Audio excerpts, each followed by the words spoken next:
They are the Crystal Gems, and they're here to save the day. But this is the OSMcast.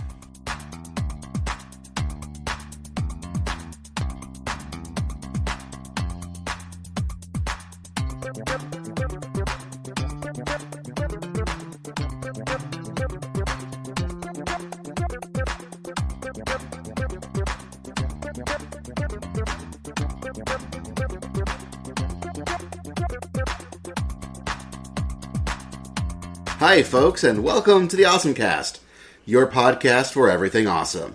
I'm Basil. And I'm Douglas. I'm Kevin. And that's us. It's been a while. Yeah? It's been a long while since we've been podcasting with the casting and the pods. What's our excuse this time? We kind of just got out of the habit. Yeah. Yeah. Like straight up, we got out of the habit, and we were like, yeah, man, we should... We need to podcast and stuff sometime, but I guess not this week. And, we have things we want to talk about. Yeah. There are at least 3 or 4 things that are now in the queue of things that we want to podcast about. Mm-hmm.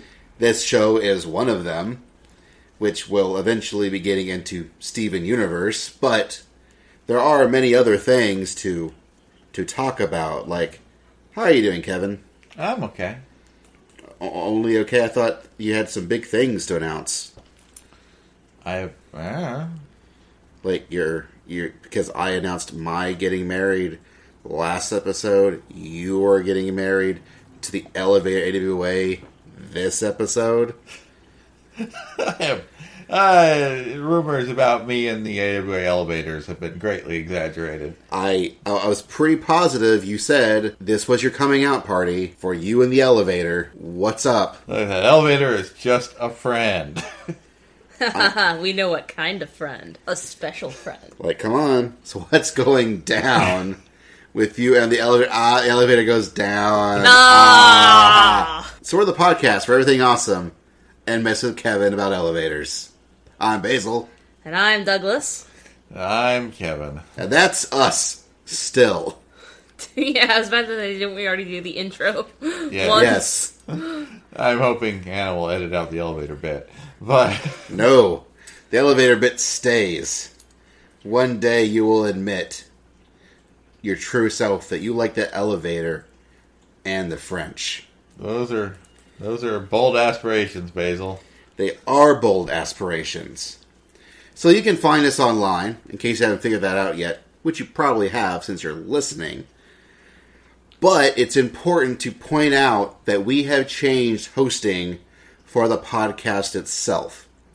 You can still find us at OSMcast.com, OSMcast.com. You can still send us emails at awesomecast@gmail.com. You can still leave us comments on any of the episodes. And people left a random comment on the Fallout 3 episode I did years ago with were you on that one, Kevin? I don't even think I I was not on that one. It was me and Daryl. I think you were, Kevin. I think it was you, me, and Daryl. Was it? If it was, it's been so long I don't even remember it. But someone left a message about it, more or less going, "Daryl, you're right," and I was like, well, "All right, I'm glad they listened." It's been years now, but Still, okay, all good. Great. So you can do that, but we are now hosting the episodes via simplecast.fm because they're cheap and they work. And it's much cheaper than what I was trying to do. So that's what we're going with. However, that has changed the RSS feed. Theoretically, this might mean we get to go back on iTunes. Weird. Which would be nice, because they refuse to let the old RSS feed work. And theoretically, this is a brand new RSS feed, so it might work. Excellent. So Good job. we'll see what happens with that, guys and ladies and everything else. And that means that if you're using the current RSS feed without changing it to the Simplecast feed, the old feed may stop working. I'm not sure yet. I'm going to try to figure out how to make the RSS feed as a forwarding RSS feed. There are apparently ways that one can do that, but I honestly only know the internet well enough to get myself in trouble. So when I try to do this, I don't know if it's going to work or not. Now, I'm going to leave the current feed up as well as the new feed up for like a month or so that people have a chance to hear this, hopefully, and move over. And the one that's on the website now is the correct feed. It's the Simplecast feed. So if you would like to please move your RSS feed manually, that'd be great. And if not, hopefully the move works. Knock on wood. We'll see how that goes. But again, OSMcast.com still works. Will always work. I hope. So that's the housekeeping. Any other housekeeping you need to do? Bruce, you good? I have lots of housekeeping I need to do, but clearly I'm not doing it, so let's continue on. No, podcast housekeeping, not literal Doug's housekeeping? housekeeping, but the podcast housekeeping. Well, no, none of that. Okay, then we shall move on to our Dragon Quest Minute. Dragon Quest Heroes now has a subtitle. That's the news for Dragon Quest. Shut up. Leave me alone. It's news about Dragon Quest. It goes in a minute. It now has a subtitle, which is Dragon Quest Heroes, The World's Trees Woe and the Blight Below. Ooh. It's a good subtitle. It is a good subtitle. Yeah. VG247 said it was a stupid subtitle. They're wrong. That is a great subtitle. It may need some editing, but for now it tells me what the game's going to be about, and I like it. No. It's perfect. It is stupidly long, rhymey, and alliterative all at the same time. It sounds perfect for Dragon Quest. Excellent. So, it's been your Dragon Quest Minute! And of course, what follows the Dragon Quest Minute? The Final Fantasy XIV Reborn Minute! Which, we're going to have to change the name of the segment pretty soon, as there is a new expansion coming out. Well, yes, eventually it will be the Final Fantasy XIV Heavensward Minute. But that's not so until good. that is not until June. That is not until June. For now, we're still a Realm Reborn. And that by itself is kind of weird. When you think of World of Warcraft, well, you talk about expansions, it's still World of Warcraft. Yeah, it's just the current expansion. But the way that the team for Final Fantasy thinks about this thing, they really are thinking about a Realm Reborn being one game, as it were, and Heavensward still kind of being its own thing. As the last major patches finally hit, and the story ends, more or less, where they want this storyline to end. Like, it actually feels like it ends on like a season finale. Yeah. Like, even if someone it feels very much like it was like a season finale where they end on a cliffhanger because they know they're getting a second season. Right. Yeah, that is how it feels. It's so this most recent patch, the storyline update is so intense that this patch alone pretty much raised the bar for all MMOs that I think we're going to be playing hereafter. The only downside to the patch was that there wasn't any voice acting. That's true. Which is weird, considering how much goes on. And I think there might have been voice acting already recorded for it. As apparently one of the friends of the show, Ethan, he somehow was at an event where he was talking to the voice actor for Raban. And Raban at the time totally spoiled the ending of the patch to Ethan. That Raban. But this was like months before the patch hit. Yeah. Like, he was talking, I think this was happening possibly during like Otakon Vegas, like in January or February. So my only guess is that the patch would have been too big for as much voice to make it really work. Because the patch was kind of small. It was only like 300 megs. Yeah. It was not, or MB, megabytes, megabits, whatever those values are of data. It wasn't gigs. It was smaller than gigs. So, but yeah, like it ends on the final story bits are like freaking like what? What? Yeah, I still need to successfully complete that final trial. Well, that final trial, the Steps of Faith really has. It has basically made the trial roulette non-viable because so many people will just not do.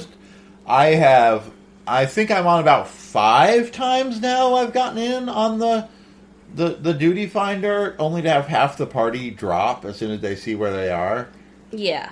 So the Steps of Faith are part of the storyline. It's the final trial of the game that involves you having to kill a gigantic dragon on a bridge. And to do that requires a lot of coordination amongst all the party members. That screws people up. Having to coordinate. Yeah. Because if you don't coordinate, you lose. But you have to go through the whole thing in order to lose. So you don't know if you all have coordinated correctly until the very end. You might be thinking you're going to scrape by with the skin of your teeth, only to not quite do enough damage at the end. So, yeah, but when it's all working correctly, it's really fun.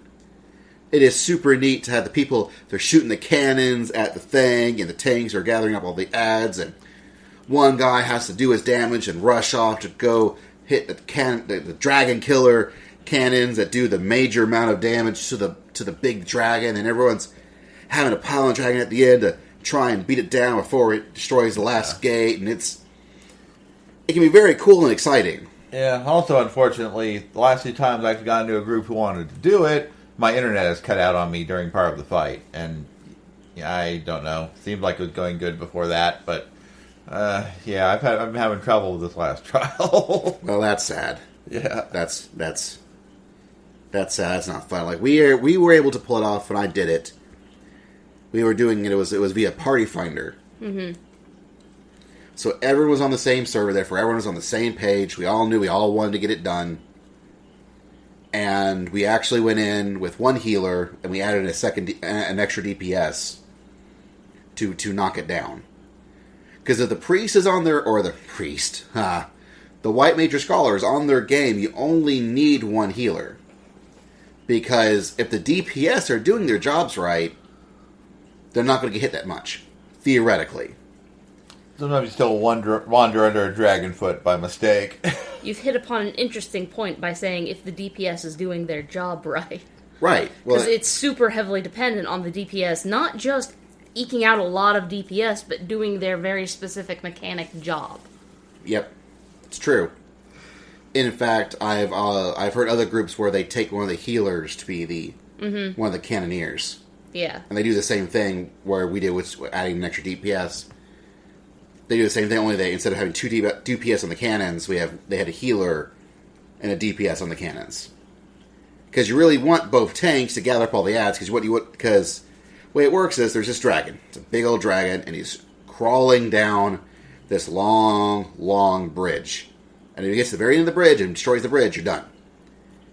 But there are cannons throughout the bridge, and the goal is to... And there's also all these adds that spawn.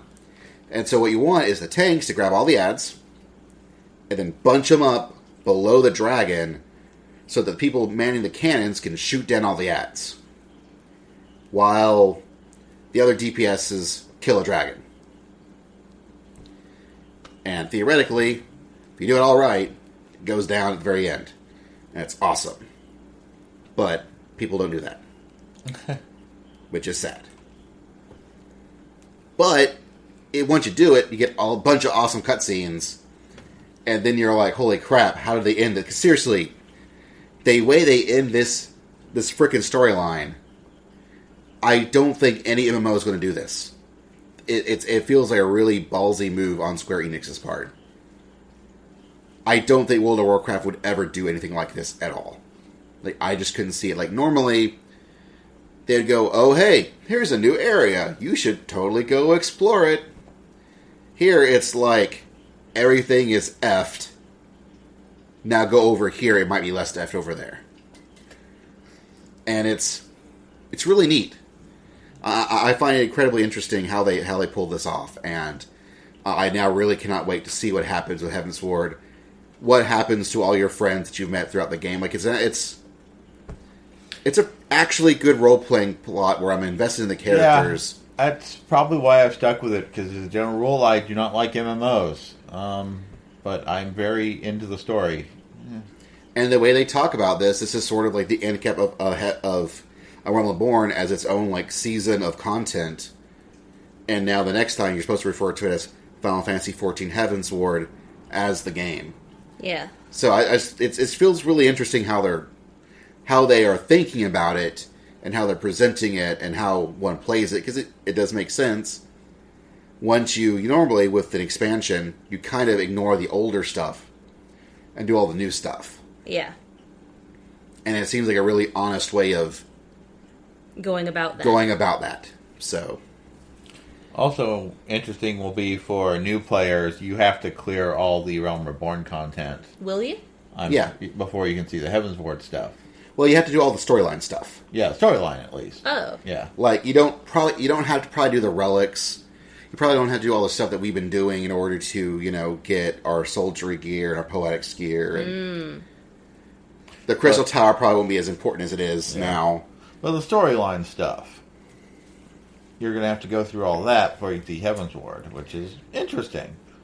Well, I mean, but you kind of do, because you got to go through the story. Right. And there's a lot of it. And however, it doesn't take as long as you think it does to get through it. Because if you think about the storyline stuff, you usually get through that part within like less than a week. Like, it only takes a couple of days of hardcore, quote-unquote, MMO playing to get through it. True.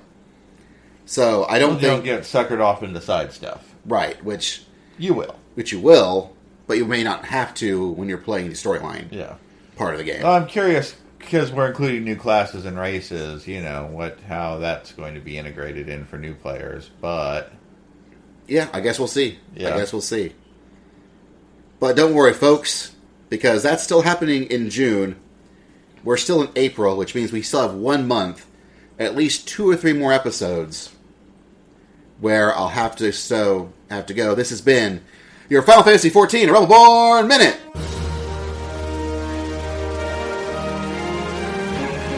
So yeah.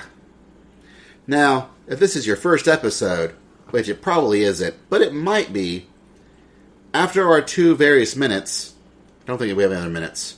Do y'all have any minutes? I don't have any more minutes. No minutes. That's when we go into Moments of Awesome. Yes.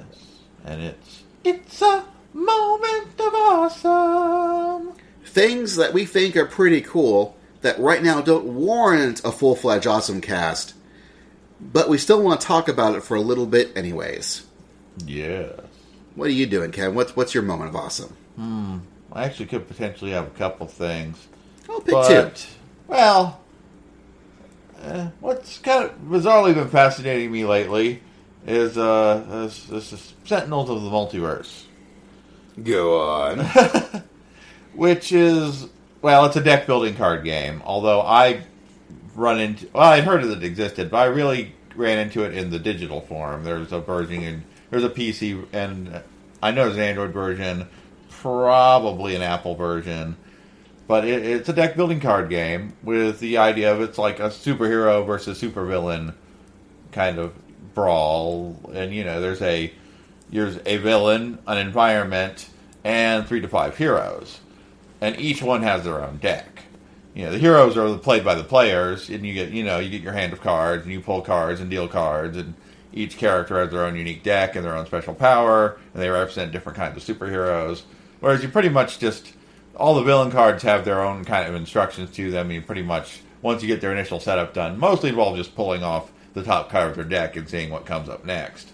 Unless it's got some other descriptors and circumstances that come on. And then, you get the villain goes and the heroes, and then the environment goes, which represents various natural hazards or events. Like, the island full of dinosaurs and volcanoes, or the busy packed city where monorails might derail mid-battle, things like that. That add in complications and variations to your battle. And it's surprisingly entertaining. I'm sure somewhere going to be listening to this is Dylan somewhere going, yep. If you listen to me, you probably would already know about this. But I'd actually kind of like to play the card. I'm kind of interested in getting the actual card game and maybe trying to play it in real life. But for all we know, Dylan may in fact own it. He might. He strikes. I sense in my heart he probably does. Because last time I was I got interested in a card game turned into a video game. It was Arkham Horror, and he knew all about that. But it's entertaining, and although the card art and the hero art is very engaging, and even though a lot of them are kind of blatant, knockoff is not the right word, but they're obviously inspired by certain other famous superheroes and supervillains. You can see some direct influences. They're still pretty fun, and I'm looking forward to the further expansions of the digital version, because they haven't caught up with the card game. Each one adds a few new villains and locations and characters. It's a good time. It's a good time. I'm surprised how much time I put into it, especially the digital one. Just trying to unlock the variants of certain characters is difficult. Did it cost anything? Yeah. I think it's liable to cost you about $10, I think. Okay, but you think it's worth the money? Yeah, oh yeah. Now, whether or not... You might want to try playing a few hands before you invest in the existing expansions, but... Anything else been in your life, in your existence? Well, in the grand realm of video games, because this is why I'm not playing Final Fantasy XIV more. Alright. I know. Let me guess. You know what it is. It's going to be called Super Robot... AW Elevator, Kevin's getting married. Well, Trio. Not quite. Several of your words are close. You know, Kevin, if you actually get married to the elevator this year, I will go to AWA.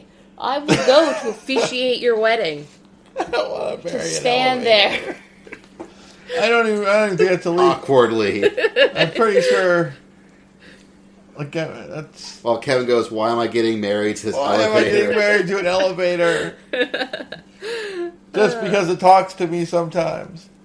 But no, Super Robot Wars. Well, yes, because, actually, it's been, right about, the day before we went to MTAC, actually, is, when Super Robot Wars Z3 Part 2 came out for PlayStation 3 and Vita, but I got PS3. And it's a trilogy of 5 games, so very Douglas Adams, and it's there's really not a whole lot to say about it. Either you're into Super Robot Wars or you're never going to play one ever. But it's once again various super robots and not so super robots from various anime shows duking it out with each other's friends and enemies, But this is the one where the original plot line that's been going throughout the Z series is finally coming to a head. And I've surprisingly invested in it for a game I only half understand when I'm reading most of the time.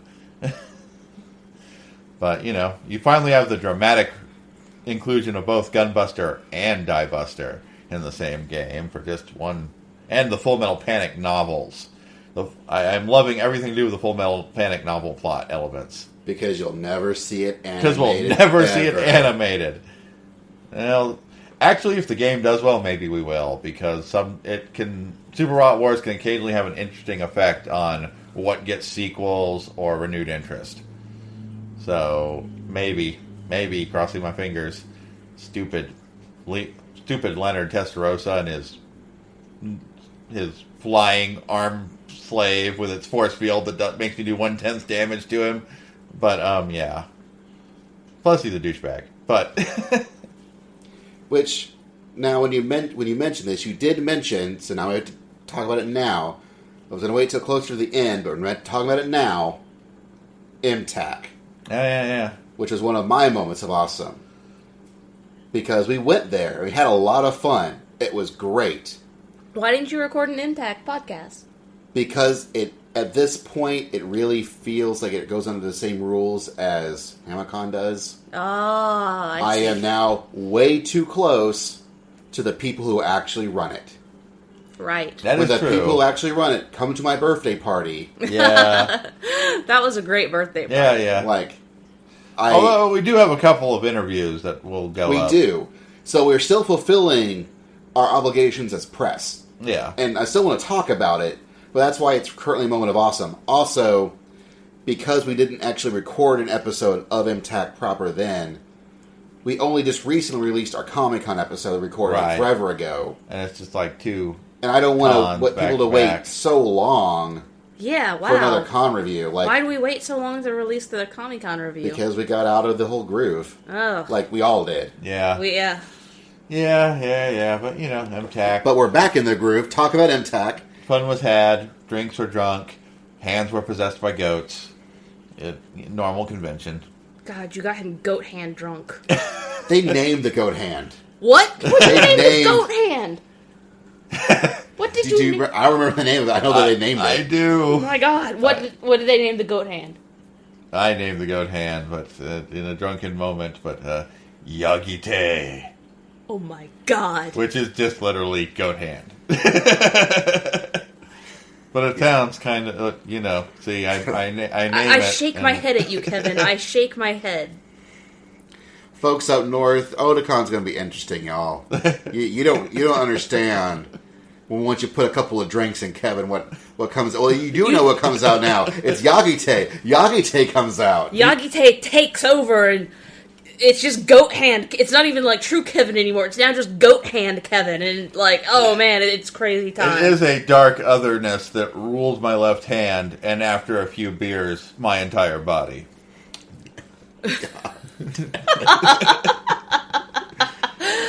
MTAC was last year. They knew they were going into a crummy situation they couldn't get out of. Yeah. And this year very much felt like a response to that. And they tried some interesting things. They went back to the Sheraton Music City, which is where they used to go that they had outgrown. So they knew they were going to outgrow it this year. So they also grabbed a nearby Marriott and actually did a split venue. Which was interesting. The lines, they had a little shuttle. Well, when I say a little shuttle, this was a bus. These were buses. And They had tour buses coming in at regular intervals to Going- fill up and then take people to one place or going the other. back and forth almost constantly. I hear you rarely had to wait more than 15 minutes to get from onto one. And it sort of did help them in other times. Like, very specifically, they had a tornado warning where they actually did have to funnel everyone into a main events room and into the basement so that everyone would be safe in case a tornado actually struck. Because it was striking a couple of places in Tennessee at the time. And because of the split venue, it was much easier to get everyone in a safe spot quickly. And they were on it. Like, as soon as there was a warning and they got there were the sirens, we were set. Yeah, and best for the people who got in the main events room, because then you had Micah and Sonny Strait to entertain you. And they rolled with it. Yeah. Those kids are entertainers, let me tell you. They're good guys. Which, meanwhile, you can also look forward to an eventual episode where we mess with Micah for like 30 minutes as an interview. Another Micah interview, so we had to have a little fun with it. But there were a few, but no. The deals room was interesting. That was primarily the Marriott's purpose. Marriott seemed to mostly be dealer's room and like guest event. Not all of the guest events, but many of the guest events. And the dealer's room was actually several rooms, all sort of right beside each other, which actually pretty much worked out for them. Like, it was always very busy. There was never a room that was empty. That sounds like that would help with fire code issues. Like, it probably did. And there was enough room to walk around. There was I never saw major lines. Like, I saw them occasionally, but not too often. And if you followed in the right order, one room kind of led to the next one, and they for the most part had one in and an out in a different place, and that kind of led you either out towards back to the beginning or towards the next dealer's room. So the flow went pretty well.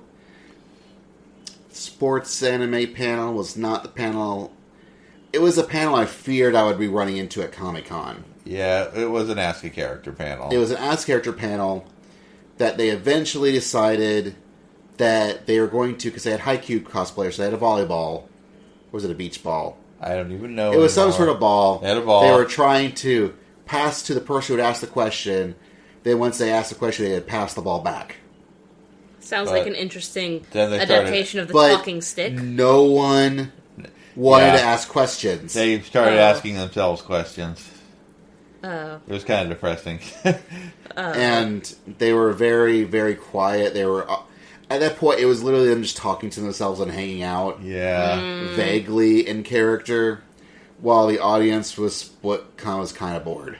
That moment where you think, should I actually go through with the joke made cons and cons ago and ask them how I should diversify my tax portfolio?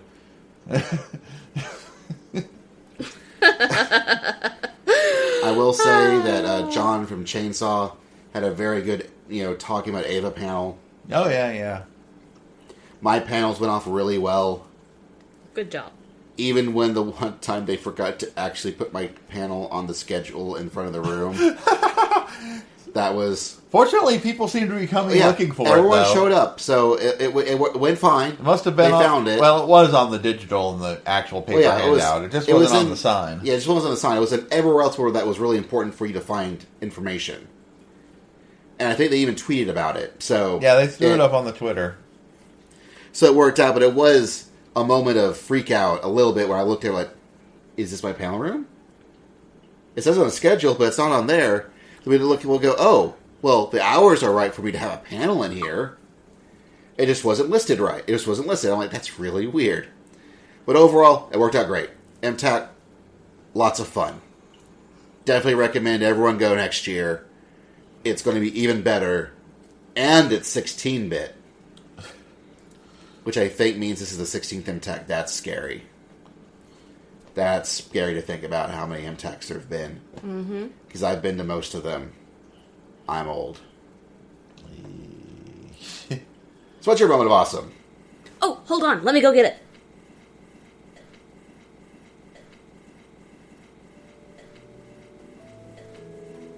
So, Kevin, Yeah. how's it going? Pretty good. I got a dog here. His name's Bruce. He's a good guy. He's hanging out with us. And, somewhere there's robots that need warring upon, but we're doing a podcast right now instead.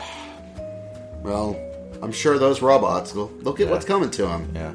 As they always do. Yeah, Robots. Yeah. The latest game likes to throw these trio of level 75 characters at you when you're still in your 30s, just to because they're the big scary bad generals. Do they beat you up and take your old people medicine and eat them? Kinda, yeah. Because that's what robots do. Yeah, they do. Robots are strong. Yeah, it's one of the few Super Robot Wars games where I've actually realized I have to take the running away option. Where a lot of times when they set up you must cross this line to escape or destroy all the enemies, most of the time you can, if you're reasonably skilled, reasonably built up, you can take all the enemies. Not in this one. You're dealing with guys with like 3 actions per turn, with ridiculous field-wide deadly bonuses. It's no fun. They want you to run.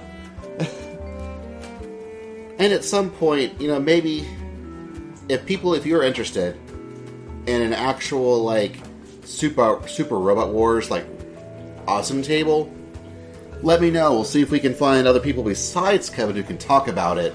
Weird. And we can arrange a Skype thing. That'd be weird. But only people are interested, because, otherwise... It's a very niche interest. Even I accept this. Otherwise, it's really just Kevin talking about it. Yeah. Because none of us talk about it. So, it doesn't quite work. No. But this is something interesting that... My moment of awesome is a vintage 1970s silk handkerchief from Norway. That's pretty awesome. It's super awesome. Look, it has these Norwegian flowers on it. These fine Scandinavian flowers that grow high in the cold weather. What do they look like? Because remember, this is an audio podcast. Yeah. They're a combination of blue, red, white, yellow, green. I don't know. Flowers aren't. I don't know. And all around the border of it, it has all the different major cities in Norway, like in this little like a kind of like a postcard photo frame of them. And so you can look around, it's sort of like just this one silk scarf. It's kind of like taking a tour around Norway. Like, right here I have Bergen and Stalheim and Borgund. I love Borgen. I know, Borgund is great. Look at Borgund. I can't believe I've never gone to Borgund. Like, that looks like an amazing Viking hut that they've got in Borgund. And let's see. Lysfjord, Stavanger. Is this your revision? As we wasted so much time not updating the episodes. No, look at Hamar. Look at Hamar. Never did an April Fool's episode for this year. No, so you lost out on doing teapots but again. Look at how modern Oslo is. Like, especially when you have Oslo and Hamar right next to each other, you can really see the contrast between like the ancient, like the old stone aquifers that go back even to the Roman times. Like, you can barely believe that in Norway the Romans made it all the way, but they did. And they have arches, just like in Bath in England. But then, like, Oslo is so modern. So modern. And? Nordkapp. Look at Nordkapp. It looks like a rock. Basil. Epic rock.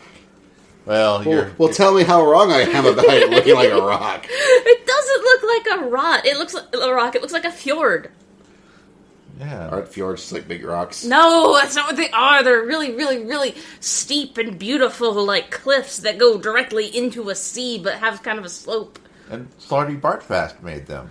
Yeah. According to Hitchhiker's Guide to the Galaxy. Look at Bodur. Looks like there's a boat on the rock. Yeah, it's a fishing place. Yeah. It's wonderful. And I want to go to Trondheim. And again, Basil's hatred of Norway is well documented. Basil's just sitting here looking at this going, oh my god, you're fucking just sitting here fangirling about Norway.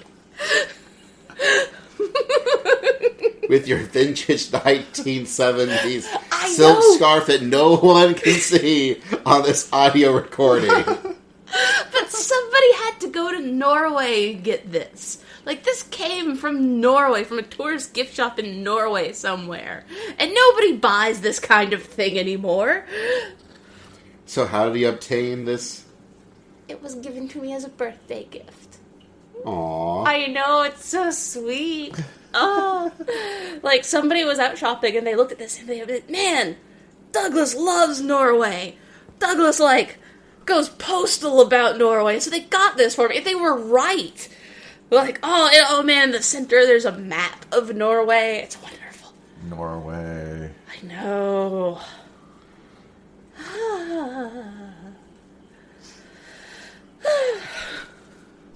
Yep. My moment of awesome. I also contemplated talking about dogs and/or altruism. Alright, altruism, hit me. Well, what's up with altruism? Well, first of all, do you believe it really exists? Is this a religion about altars? No, altruism is the idea, altruism is the act of doing good deeds for other people for no reason other than to just do good deeds. People will make the argument that altruism is not actually a real thing because no matter what you do, no matter what good act or kind service you've done, in a way, you're really getting a reward for it.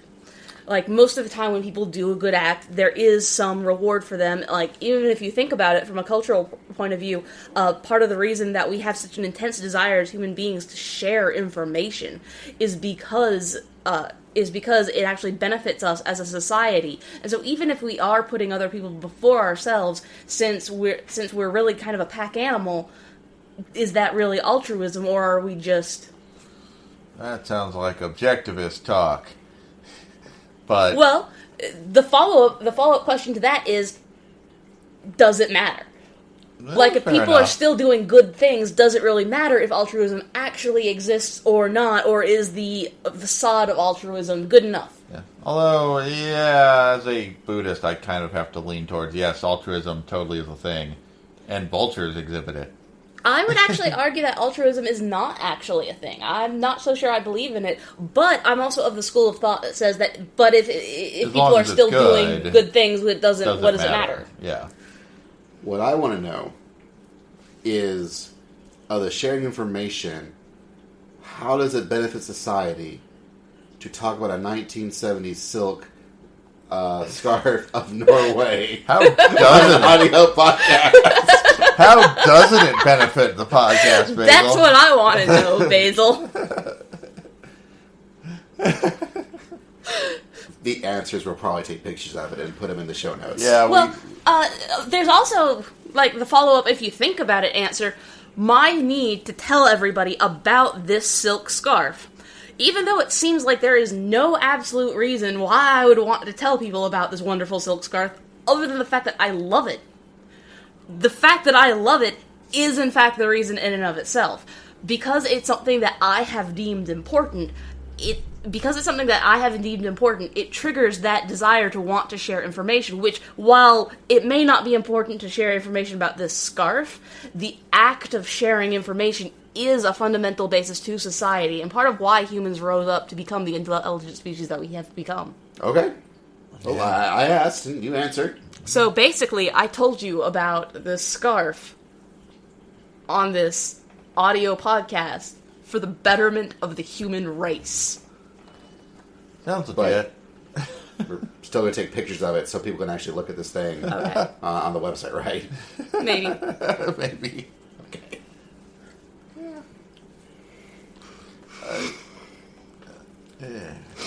All right, well,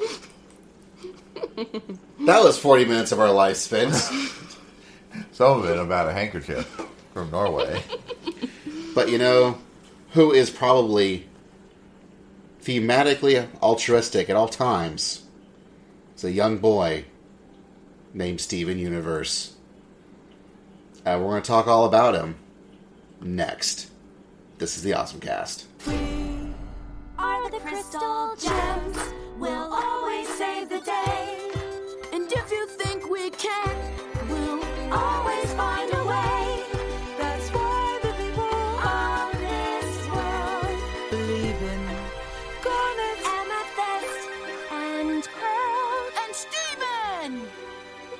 So once upon a time, there was a cartoon called Adventure Time, made by Pendleton Ward, and eventually it was a big thing that aired on Cartoon Network.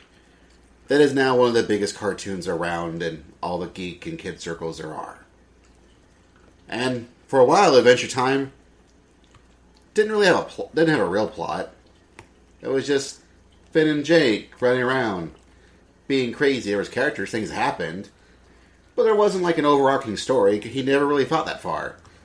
Oh man, though. But nowadays, reading about Adventure Time compared to watching Adventure Time are two radically different experiences. And a lot of that is because of this person named Rebecca Sugar, who did a lot of storyboarding and writing for Adventure Time, and is one of the people that was sort of in charge of making an overarching plot for the show. Mm-hmm. That sort of connect dots and gave people backstories and all sorts of things.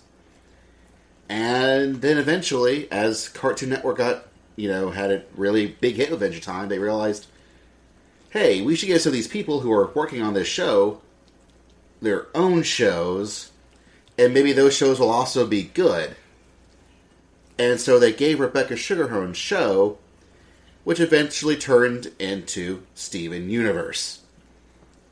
They were correct. It's a really good show.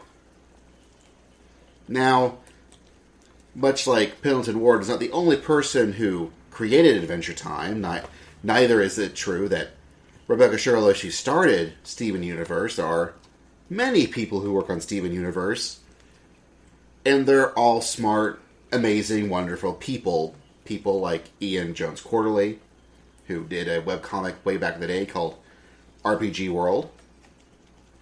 Also worked on the Venture Brothers for a bit. And there's other people that I can't even, my brain is blanking on, but I know that the guys Ben Levin and Matt Burnett they have a website called For Tax Reasons, and they used to do a bunch of their own little goofy animated shorts that they were going to keep doing, but then suddenly they got hired to work on TV shows. They also work on Steven Universe, and there are many, many people who work on this show who are obviously all awesome. And it is a story about a boy and his 3 moms. I mean, that's totally a normal story, right?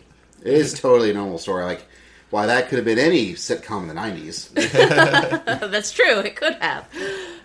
I never think of them as really awesome aunts, And,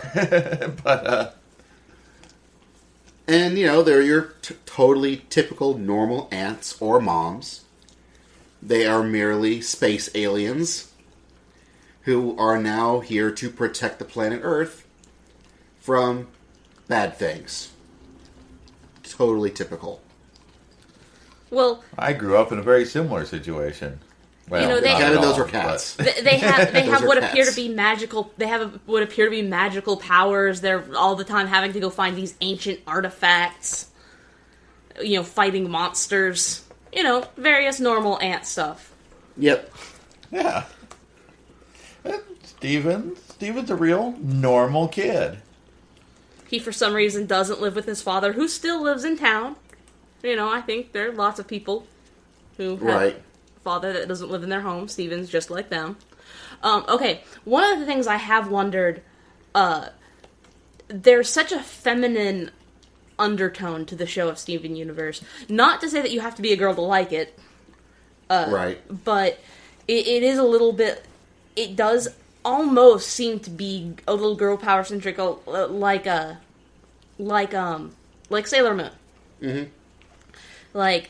There is this really heavy magical element to it. The crystal gems themselves, garnet, pearl, and amethyst. Mm-hmm. They're all females. Steven's mother, who he inherited his magical powers from, was a woman. And none of the other men in the cast have these magical powers. So part of me sits there and wonders, was it a conscious decision to make Steven a girl? Was it a conscious decision to make Steven a boy? And, was that an executive decision? Was somebody sitting there going, the protagonist has to be a boy so that people will identify with him? Or was it more of a situation of they wanted to change up what would normally be a feminine motif? I'm pretty sure it was intentional, since apparently Steven is actually based on Rebecca Sugar's actual brother. Okay. But I do like the dynamic, though, of, it's like you basically have a magical girl team where one of the members is a young boy, and he just rolls with it. He's in it 100%. They have awesome magical adventures. He doesn't think one thing about it. But at the same time, I sat here and said, it's sort of, it has this really girl power element. It's kind of like a magical girl show, but at the same time, it's not like a magical girl show at all. If you're thinking that you're going to watch it and get a magical girl show, no, it's much more like a Western animated cartoon. It's just a Western animated cartoon with a surprisingly heavy narrative. Well, apparently, thanks to the wonderful slew thing that makes it really easy when you can go to Wikipedia and then look at source material. Yeah. She did do an interview with the New York Times where the whole idea was she wanted to base it around the whole idea of her younger brother where he, quote, growing up where you're so comfortable in your life because you get all the attention, but you also want to rise up and not be the little brother. Okay, that kind of fits with the gems being sometimes motherly, sometimes sisterly. I do think you're correct. And I think a lot of it is come from the fact that Rebecca Sugar is, in this case, the older sister, watching her younger brother grow up and sort of trying to capture that. So in a sense, she sort of does represent the crystal gems to their Steven. Yeah. So I can totally see that, and I think this is a show obviously super well informed by the cartoons they've watched before. I love the tone of Steven Universe. Mm-hmm. Steven Universe has this really. Have you ever been to the Gulf of Mexico and gone to one of those beach resort towns in the summer? You know, that is where it's set. The setting is Beach City. Mm-hmm. And all the amazing things that happen on Beach City. There's a boardwalk that basically nobody is ever on, but the shops are all open. She really captured the feeling of it feeling like a sleepy little vacation town. Yep. Super, super well. Like, there's tons of action that does happen. Like, I don't want to say that the show is slow-paced, because it's not. Like, things will start happening in the show really quickly. There's lots of jokes that keep bouncing around, but at the same time, there's this really kind of even-keeled tempo to everything going on. Well, I would say the show is a slow burn. Yeah.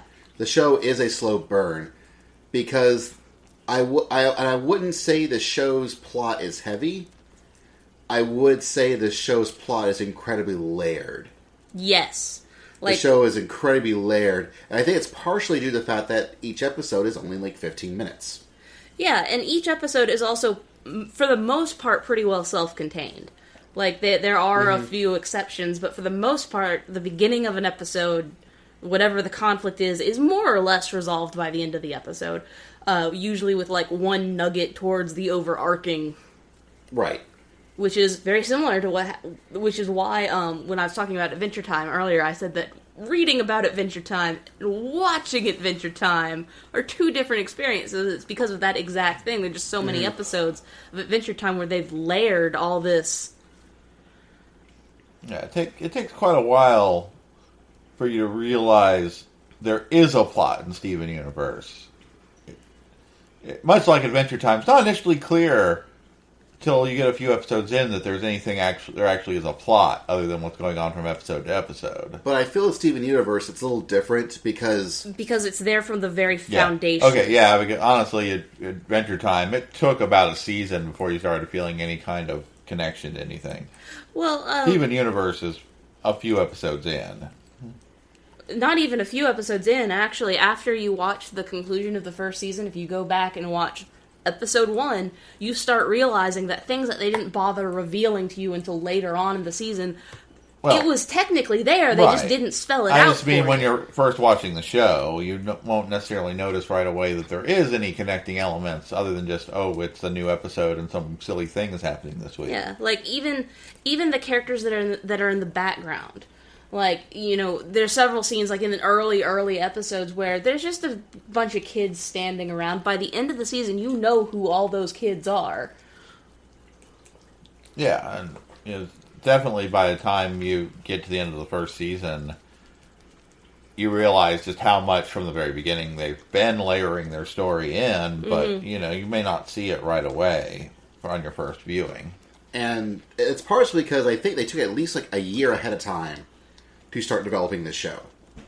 Like, they took their sweet time putting everything together, and in fact, they're apparently constantly about 1 year out from what they're trying to do. Mm-hmm. Like, as someone I read, I think it was on Ian Jones Corley's Tumblr, someone asked, so all our thoughts about this particular plot event, were we the reason why that happened?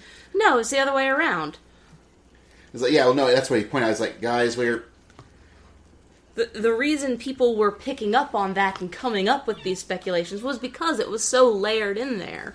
Right, and he mentioned that they're constantly 1 year into doing what they're doing. Mm-hmm. Like, there is no way that anyone can influence anything because they are so far ahead on doing stuff. Yes. There's no way that anyone can influence and you them. realize, looking back, once you've seen some shocking plot twists, they've been basically telling you that's exactly what's going to happen episodes and episodes ago.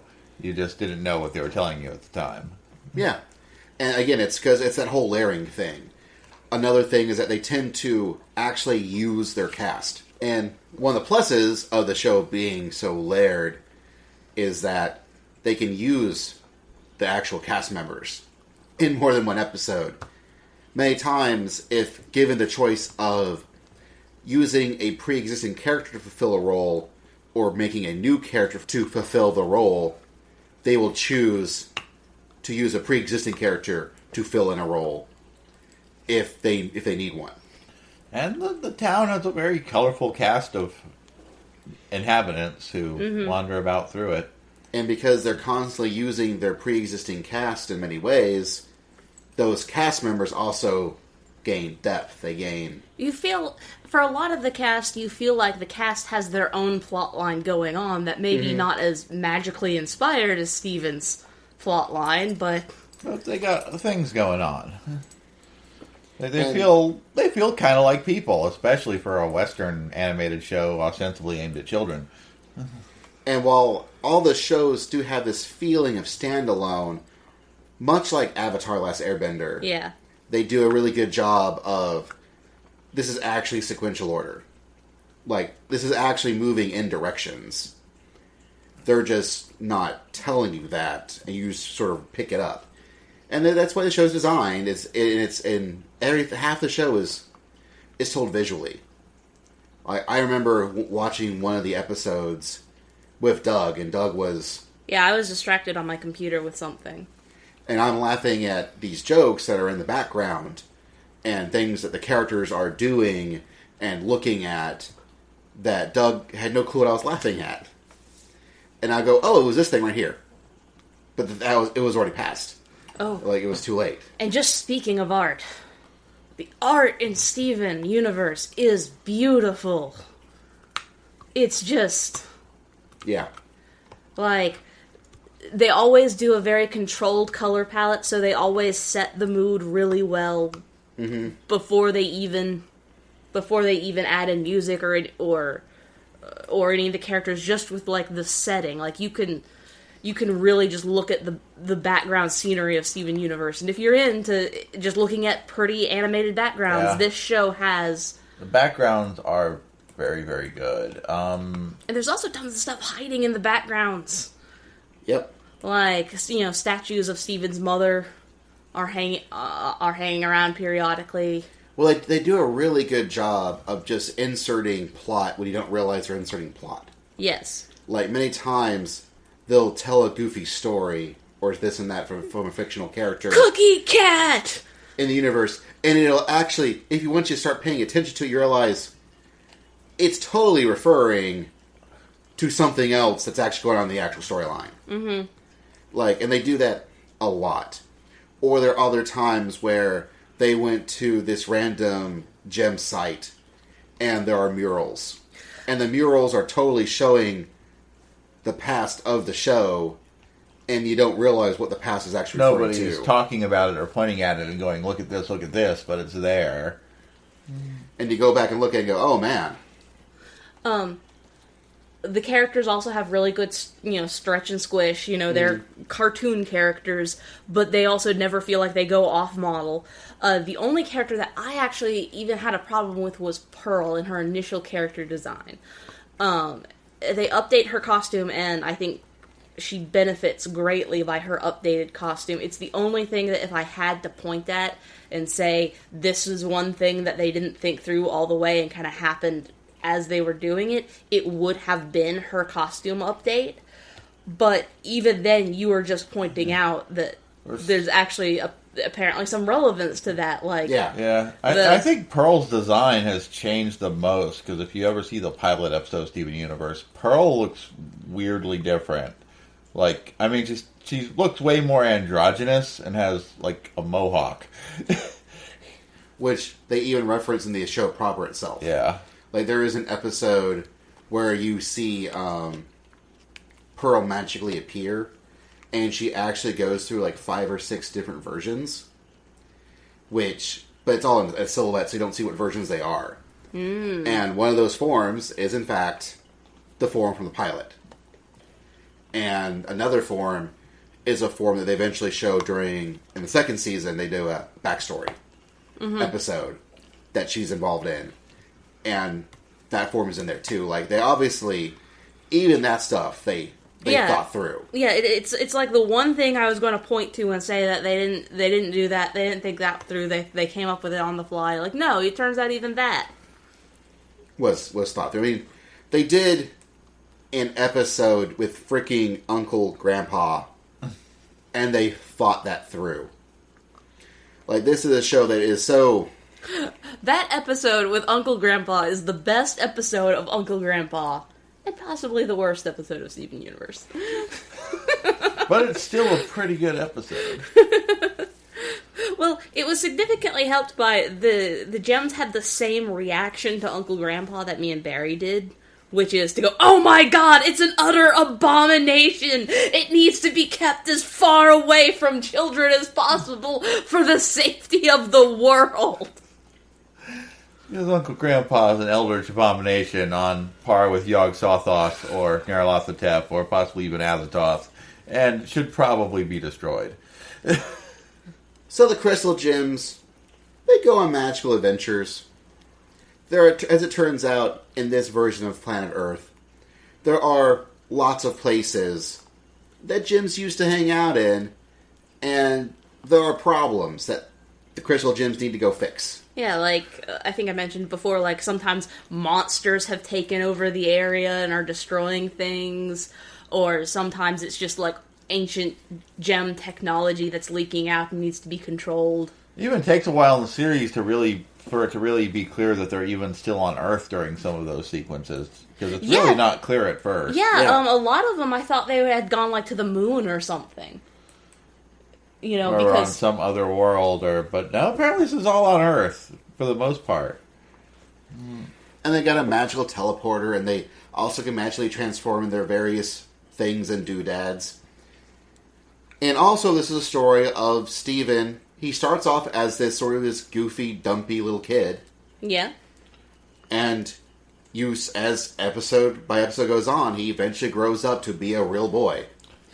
Well, Steven has this charming naivety to him, but it's not the same thing as stupidity. Steven is very smart. Like, it shows in several episodes that while he may not be the smartest, he may not be like a super genius or anything. Right. He's still a pretty intelligent kid. He is capable of figuring stuff out. He's clever. He's just only about as smart as a child his age should be. Like, he's only as educated as a child his age possibly should be, or maybe even less so. But he's clever. Mm-hmm. And he's continuously kind-hearted. Yes, that is Steven's big thing, is he is very kind-hearted. A trait that is also frequently ascribed to his mother. Well, a lot of times, especially in Western animation, and this makes me sad that it happens so, because it's not true, and I feel it devalues the trait of being kind. It either devalues the trait of being kind or the trait of being intelligent. Like, children's shows like Clarence, the premise of Clarence is that Clarence himself is supposed to be this, incredibly friendly, incredibly upbeat guy, but he's also really, really dumb, and they talk about how really dumb he is within the context of the show. And that seems to be the more pervasive attitude, that if you're nice you must be dumb, and if you're smart, you must be a nervous stress ball all the time, and that's not true. And even Eastern animation falls into these traps a lot. Well, but in real life, that's not true, and in Steven Universe, Steven embodies that. He is calm most of the time. When he sees a problem, his first reaction is not to panic. It is usually to just figure it out, like what is going on. Right. Like that is Steven's initial reaction to most things, is what is going on, not oh my god. And he's seen enough weird stuff that even things that freak out adults, so often he does not freak out and instead starts thinking about what's going on. But at the same time, he doesn't just he's not just blindly, He occasionally blindly charges in. He does occasionally blindly charge in, but at the same time, that's where I want to go. This is more naive. Yeah, it's more useful enthusiasm and not necessarily a full realization of what he's getting into. Yeah. But Yeah, Monkey D. Luffy, he ain't. Yeah. Like, Monkey D. Luffy, he ain't. But even then, as the series goes on, you do see him growing up. But you also see the sphere of his concerns growing up. You see him first, at the very beginning of the show, he's worried about his favorite treat is not available. That is his biggest concern in life. Right. You see that grow into he's now concerned about the other gems. He's concerned about his immediate friends that he interacts with every day. And then it grows a little bit larger than that, and you see he's concerned about the town and the city and the people that maybe he only interacts with a little bit, but they still matter. You also see from him just kind of blissfully going along with whatever's going on around him to actually starting to ask questions about what's up with these monsters they fight, what's up with these artifacts they collect, what's up with all this gem stuff, but I only know these 3 gems in my life, it's like, what's going on with all that? And at the same time, you also see all the other characters slowly growing up as well.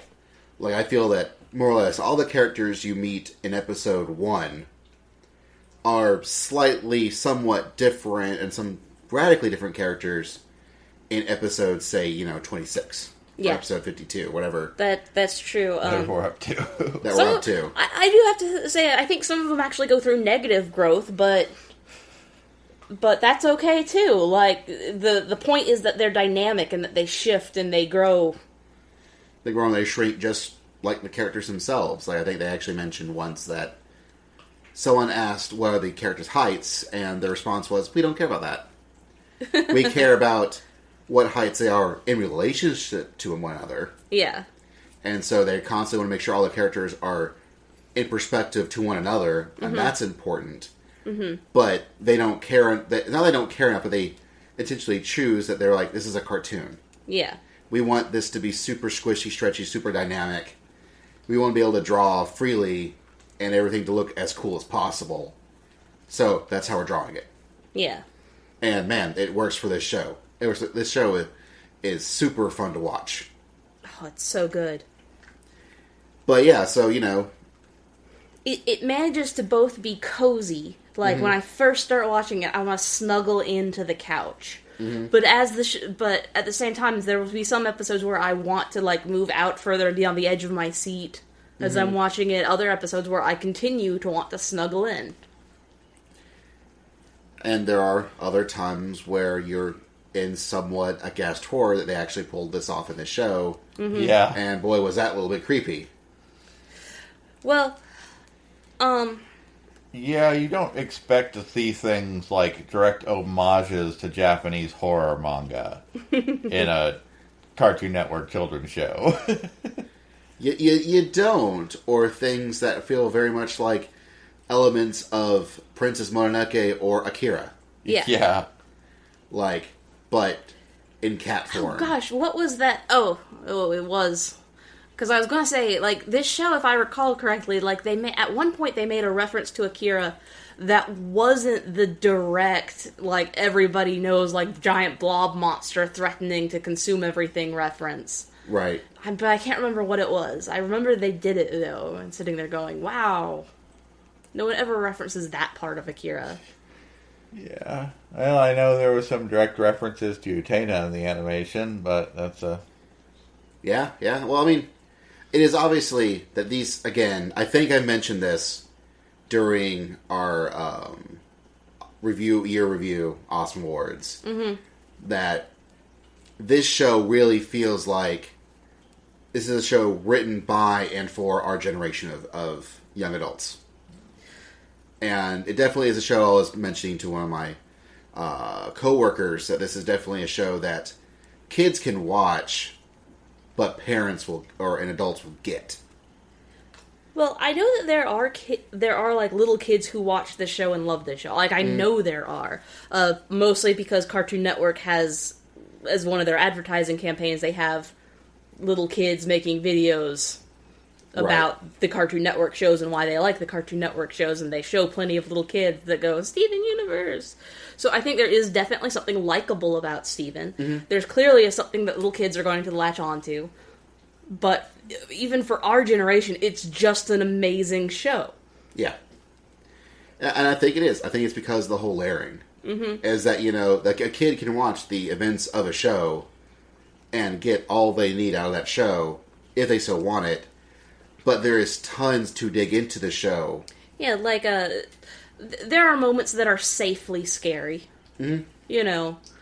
Like my 3-year-old niece could watch Steven Universe, not have nightmares, but, be appropriately, There's a moment as an adult, however, where the horror sinks in much, much later about certain things and leaves me seriously thinking about implications of things that are not, I think, a child will look at and not see, especially horrible.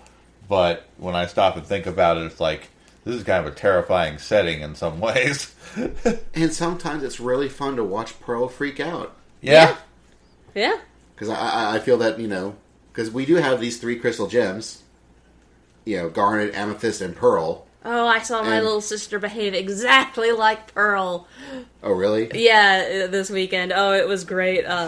My niece was playing with this other little boy who had come to the same event that we had, and they were playing hide and go seek, and their version of hide and go seek at 3 and 5 consisted of running as fast as they can through the little raceway that was in the house. Where 4 rooms conjoined together. Right. And my little sister was just regaling to the little group that we had crowded around about how she remembered when she was little, she, broke her collarbone on a door frame. And then, 5 seconds after that, she saw her daughter, run across the room and just, got up and went after her. Totally a Pearl moment. And just, right. Come back here, you're going to hurt yourself! Yeah, Pearl is definitely the super uptight, super concerned,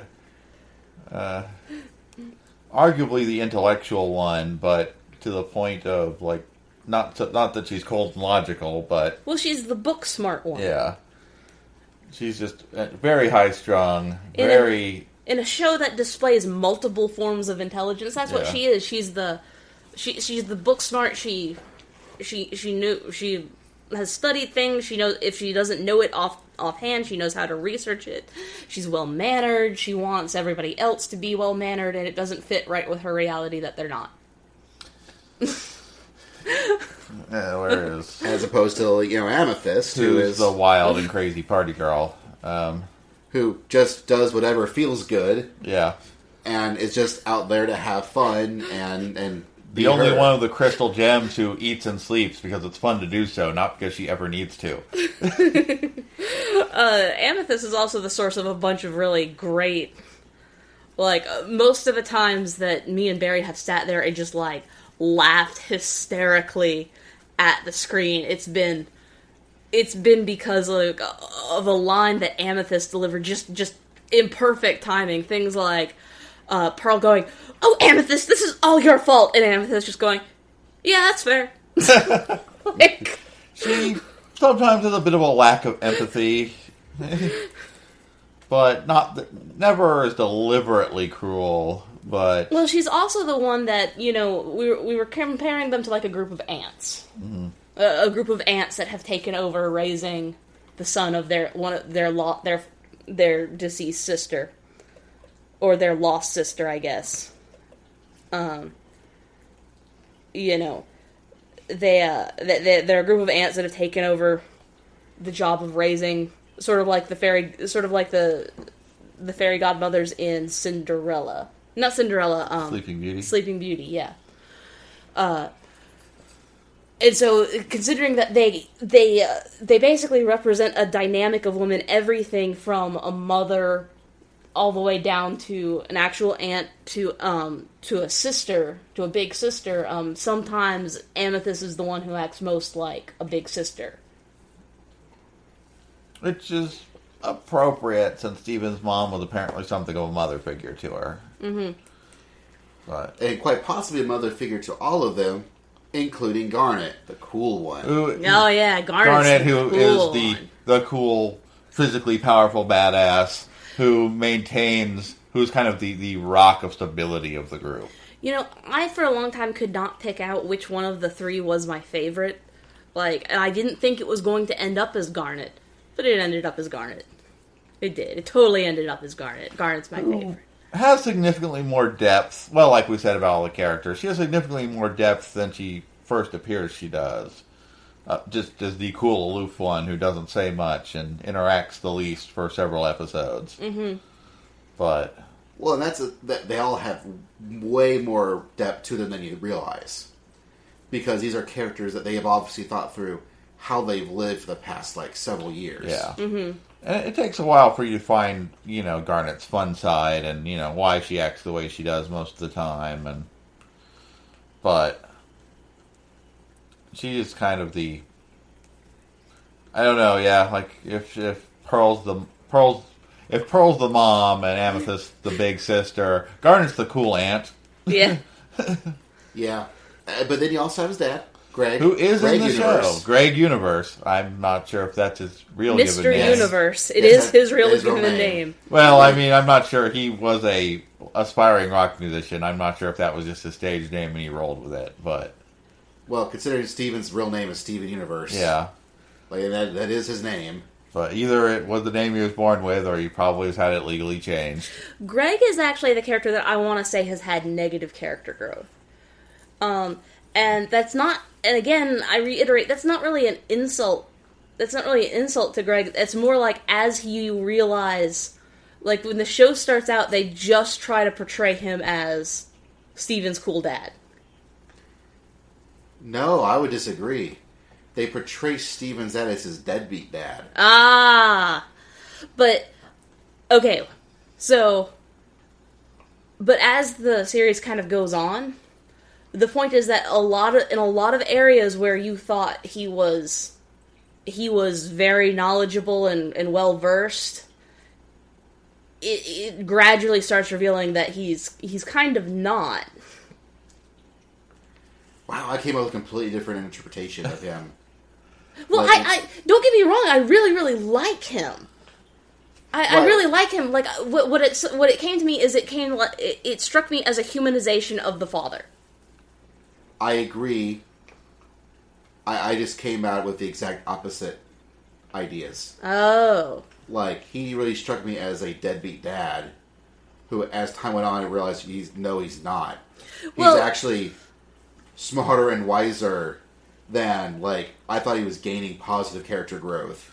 Yeah, I kind of feel like you don't know what to make of him at first, but the show goes on, he starts seeming like he becomes more and more involved with Steven's life. Well, I agree to a certain extent about the deadbeat dad aspect, but it was my opinion that they were kind of portraying that in a cool way, believe it or not. Like, it was supposed to be something that was a little bit tongue-in-cheek, like the adults were supposed to be laughing at, haha, Steven's cool dad is a deadbeat, and that it was never going to be revealed to the kids that he was kind of a deadbeat, but...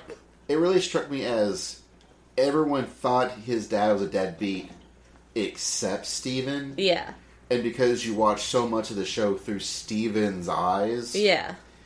I can see where it sort of portrays his dad as cool. Uh-huh. But not because he was cool. But because Steven thinks he's cool. I did kind of get the impression that he has become more involved in Steven's life than before the show started. Right. Like, he was there and Steven saw him once in a while, but I feel like, especially from the way characters talk and the gems interact, that he's been interacting with Steven's life more frequently in the time that we've seen him in the show. But, maybe he was kind of not... Well, there is the issue of... The thing I don't understand is why he doesn't live with them. Even still, I don't understand why he doesn't live with them. I assume that's because they deal with Crystal Gem's business. Oh. I don't want to go into too much about that, because that goes into spoilers, and we're not ready for spoilers yet. But I think that is because where they live, they deal with Jim's business. Mm-hmm. Just so much. So much. And Steven's dad he's not a gem. Well, and even Steven, who is not especially, who has difficulty sometimes controlling his gem powers, is still way more likely to survive interacting with the shenanigans they deal with on a daily basis than his dad is. Mm-hmm. Because even, for example, the very first episode they deal with those crazy acid dripping centipede like things Yeah. that are all over the house, like dripping acid everywhere. Probably not the best place for Greg to be. True. And then there's and we haven't even talked about Lion yet. Oh, Lion! I love Lion. Lion, a little bit of a spoiler. Other than that, Not he really. exists. Lion exists. Lion exists. He's a giant pink lion. Who's a lion. Who's a lion. And also magic. Yes. He's exactly what you would expect out of a giant pink magic lion. It's true. And nothing more. And also, female Daryl I mean Connie. Who I think starts off with, is that female Daryl Surratt? And then becomes her own thing pretty fast. Mm-hmm. Connie, who is Steven's sort of girlfriend. She's Steven's best friend. If she grows up to be Steven's girlfriend, that's one thing. If they were a little older, she'd probably be his girlfriend. But right now, she is just his best friend, and that's fine with where the show is. Yes. You know, you also have the people who work at the Donut Shack. Sadie and Lars. Who I get the feeling were Steven's best friends. Not, but that's a little bit more of a situation of adults simply recognizing a kid who comes into their store a lot and becoming friendly with him. Like, I think Steven thought Lars was way more his friend than Lars thought Steven was his friend. Well, at least initially.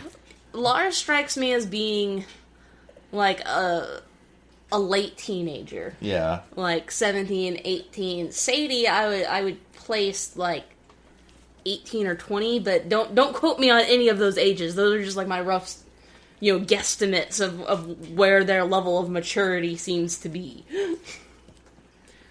And there are way more characters in this show, because, I mean, it has gone on for, like, over 50. The pizza place guys, the fast food place guys. Onion. Which leads us to one of the interesting things, the theming of Steven Universe. Yeah. Like, food is a very prevalent theme throughout the show. Like, Basil, you were actually the first one who pointed that out to me. And is that food is love. And you're just so right. Like, food is just such an ever-present force in this show. One of the things you learn as you go through this series is that the gems are not human. The gems are aliens. Mm-hmm. And they think like aliens would think. They don't need to eat, so eating for them is alien. It is weird. Why would you do it? Amethyst does it because it feels weird. And she thinks feeling weird is cool. It amuses her to do so. There is an episode where they're like, time is just an abstract thing. They don't care about time because they're effectively super long-lived, if not immortal, as far as time goes. And they've lived for hundreds, thousands. Yeah, and it may or may not be the same case for Steven. It's a little unclear. So, there is that, but in this town, and it makes sense that food's incredibly important because, as you point out, it's a touristy, beach city. Mm-hmm. One of the big things if you're a tourist is you want plenty of places to eat. Yeah. A lot of the families that you get to know run various eateries in addition to the arcade. And right. So it makes sense that you would have lots of food analogies, and, Steven's not a skinny kid. No, he's not. He's a little dumpy. He's big. He's big boned. He might. It's unclear how he might grow up, but yeah, he's a cute little chubby little guy, And he likes to eat, and and everything Steven loves, he loves a lot, and so he does love to eat, and therefore that the crystal gems don't quite get that. But they do get it the further the story goes on. But there's lots of theming in the show. It does a really good job of it. The other thing I like about the show is how musical it is. Yeah. Yeah. Like, we haven't even talked about how musical it is. I think the theme song came from the pilot episode where Steven often pulls out just like a little ukulele It strums out guitar a type thing, tune. yeah. And, Oh yeah, and Steven's dad was a rock musician, or Yeah. an aspiring rock musician, and it seems to have passed on to Steven somewhat. And everyone, and it's, the show's not a musical, but it will, when is correct, will make use of a musical number. Mm-hmm. And, the first one that I loved to death, and the moment I knew I loved Steven Universe was in the episode Giant Woman. Where Steven really wanted to see A giant woman. A giant woman. Yeah, all the musical numbers are very charming. They're very charming. They're very catchy for what they are. In fact, we will leave you with a little bit of Giant Woman as we move on to our spoilers section. Because we've talked for almost an hour before we even go into spoilers. And I want to spoil the hell out of some things. I'm sure you do. But it's airing on Cartoon Network. You should totally watch it. You can buy episodes of it on Amazon, Google, iTunes, I'm sure, Xbox, Sony, whatever. And you should totally watch it. But we'll be right back. Spoilers. A giant woman. This is the OSMcast. All I wanna do is see you turn into a giant woman, a giant woman. All I wanna be is someone who gets to see a giant woman. All I wanna do is help you turn into a giant woman, a giant woman. All I wanna be is someone who gets to see a giant woman.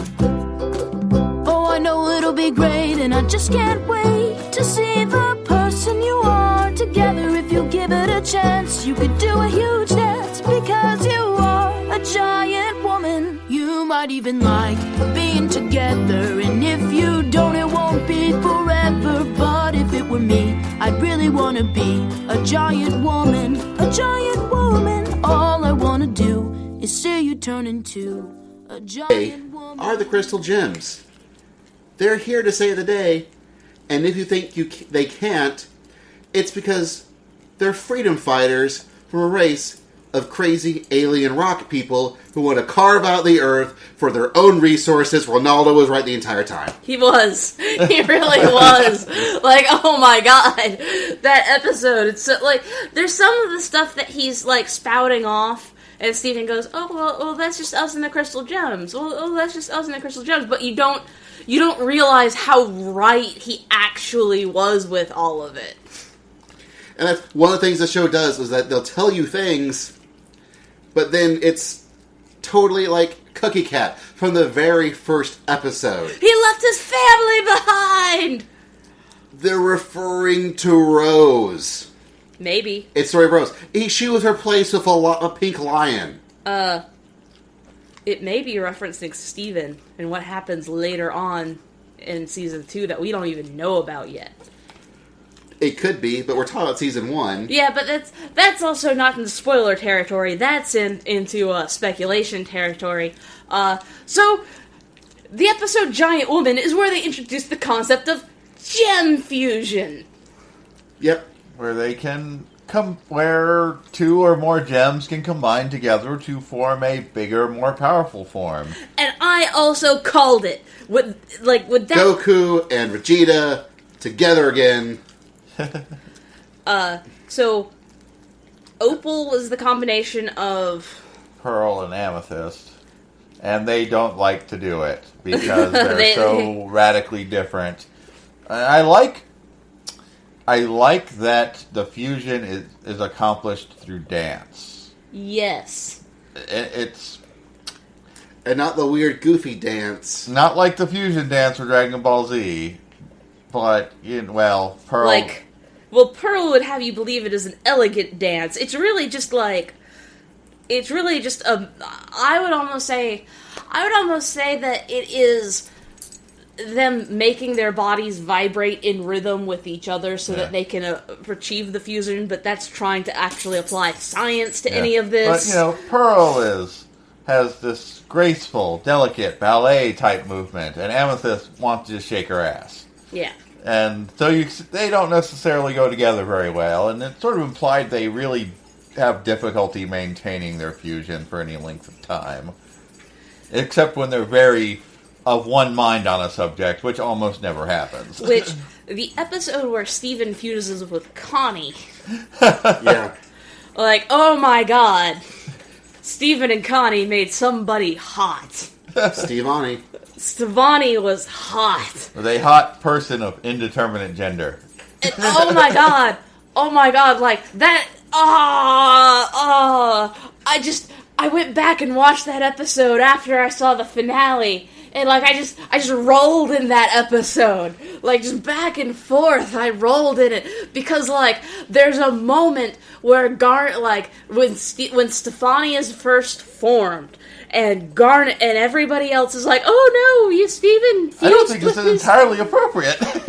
Steven fused with his young lady friend. I don't know if this is appropriate. Is it possible? Are they going to be able to unfuse? We don't know. And the one person who's, like, genuinely, like, excited and happy for them is Garnet, who just walks up and it goes, Stefani, you are not one person. You are not two people. You're an experience. And oh my god, after you know what we later know, it's so wonderful. Because we are in spoilers, and we're talking about gem fusions. that Garnet turns out to be a fusion of Ruby and Sapphire. And I called it. You did? There are lots of hints. I called it based off nothing but size. Based off nothing but the fact that she's easily twice the size of... That she was easily the same size as Opal, and she's twice the size of Garnet and Amethyst. She's smaller than Opal. Opal Yeah. is a giant woman. Opal was a giant woman, but... Well, That's all he wanted them to do. Well, that see even them makes turn sense, into. because when you finally do see... But I thought the biggest giveaway in retrospect is she has 2 gems. Yeah, that's yes. In retrospect, that is the biggest giveaway. Basil, you were also telling me about the stars in the opening. Well, yeah, they intentionally put 2 falling stars Uh-huh. in her opening. Whereas the Like- other characters have 1 behind them. Well, no, they have all the other characters behind them are just twinkling stars. Yeah. There's no stars falling, whereas in Garnet, she has 2 stars falling in hers, and that's the only weird stars of the group. And even in if you ever look at the pilot episode, Garnet is cast in red and blue light right beside each other. Yeah. Like, you see 2 different sets of crystals beside each other, and she's in the middle of it. Like, because they knew she was a fusion from Way back from the then. very get-go. That was like her character. Yeah. And apparently the super hot-headed Ruby and the super cool and collected Sapphire, And they get along really well. they love each other so much, they fused into one person, and are apparently stay that way like 99% of the time. Yeah. And them unfusing was supposed to be for Steven's birthday. Yep. And of course, we're spoiling, like, the finale of Yeah. season 1. Yeah. Like, Serious spoilers here. man. But, you know. Oh, but it's also the best song of the entire show is Garnet's song. Like, I actually like another song, but I actually can't talk about that song is technically, I think, in season 2. yeah, that's in season 2. So I can't talk about my favorite song. But, Ah. yeah, there is a, I don't know, shit goes down as the farther you get into the first season. Oh yeah, there's an episode where, like, the shit hits the fan. Well, I mean, stuff hits the fan, like, even, like, Midway. during, like, I think, was it Steven the Sword Fighter? Yeah. Where they Which is have an pretty episode early. where you first learn that gems can die, Yeah. and that they can lose their physical form. That's where you start realizing that the gem is the actual body. Like, their gem is who actually they are. Mm-hmm. And everything else is just a projection that the gem is creating. Mm-hmm. In fact, capable of a great deal of shape changing to a greater or lesser degree, but they are capable of changing their form. And you eventually learn that, because Steven can change his age depending on his mood. Mm-hmm. And the reason why he acts like a young boy is because he feels like he's a young boy. Mm-hmm. But, and also one of the things we realize with your whole, Pearl thing, with her character design, is that after, like, they've now shown that if a character reverts to their gem form. Yeah. When they come back, their character design is changed a little bit to reflect the damage that was done. Yeah. So they added this little scarf thing to Pearl's character design. Mm-hmm. If you look at Garnet's character design, her pants, one side is, it's off kilter. One side is, it's a little bit red with a lot of black. Yeah. Whereas after she gets split in two, she comes back, it's now, pants are now... Her eye placement is also different. Like, it's revealed pretty early on that she has 3 eyes, under her... it's one of the first, let's get to know Garnet episodes where, they take off her shades that she's normally wearing, and it turns out under her shades, the reason she wears them is because she has a 3rd eye. Right. Well, originally, that center eye was the one that had a different color. When when she refuses, the 2 eyes on one side all are... All 3 eyes have different colors. Yeah. Yeah. So, yeah. And honestly, this is a show where all the characters have some form of backstory. Mm-hmm. Like, you learn that Ronaldo and Lars used to be buddies. Yeah. When they were younger. And that might actually also eventually figure into what happens later on in the show. Uh-huh. Because they end up with this white diamond. Yeah. And we know that there are now multiple diamonds. Yeah, they talked about yellow diamond. Yeah. So, we might be seeing, and if you go back to one of the early episodes where they show this mural of Rose fighting other gems, where they totally it's just there, I don't even mention it, but there are three diamonds, and one's white, one's yellow, one's another color. Yeah. So, maybe that diamond is, because we also learned that half the problems is, the other thing they're collecting are remnants of gem technology or gems themselves. Yes. Who have turned bad. Well, apparently part of gem technology is using other gems who have fallen or something to make the technology. Yeah, they haven't really fully explained everything unclear either. At times, but yeah, and there's apparently the only thing that's really permanently, well, not necessarily permanently, the only real danger a gem has to their life is if their gem is damaged. Yeah. Right. And there comes a point in the series we find out most of the monsters they've been fighting are just gems who've gone crazy. Yeah. Right. And that's kind of a disturbing, sobering moment, and that the gems who are our little group of heroes don't know how to fix them at all. And that's why they capture them. Yeah. Is to prevent them from... rampaging and destroying Earth. Which was, it looks like the gems, or the race of, because the crystal gems aren't all gems. Yeah. The crystal gems are specifically referring... to this group this group of rabble-rousers. Yeah, I want to say it's 5 gems all in total, Rose Quartz is currently Steven. Right.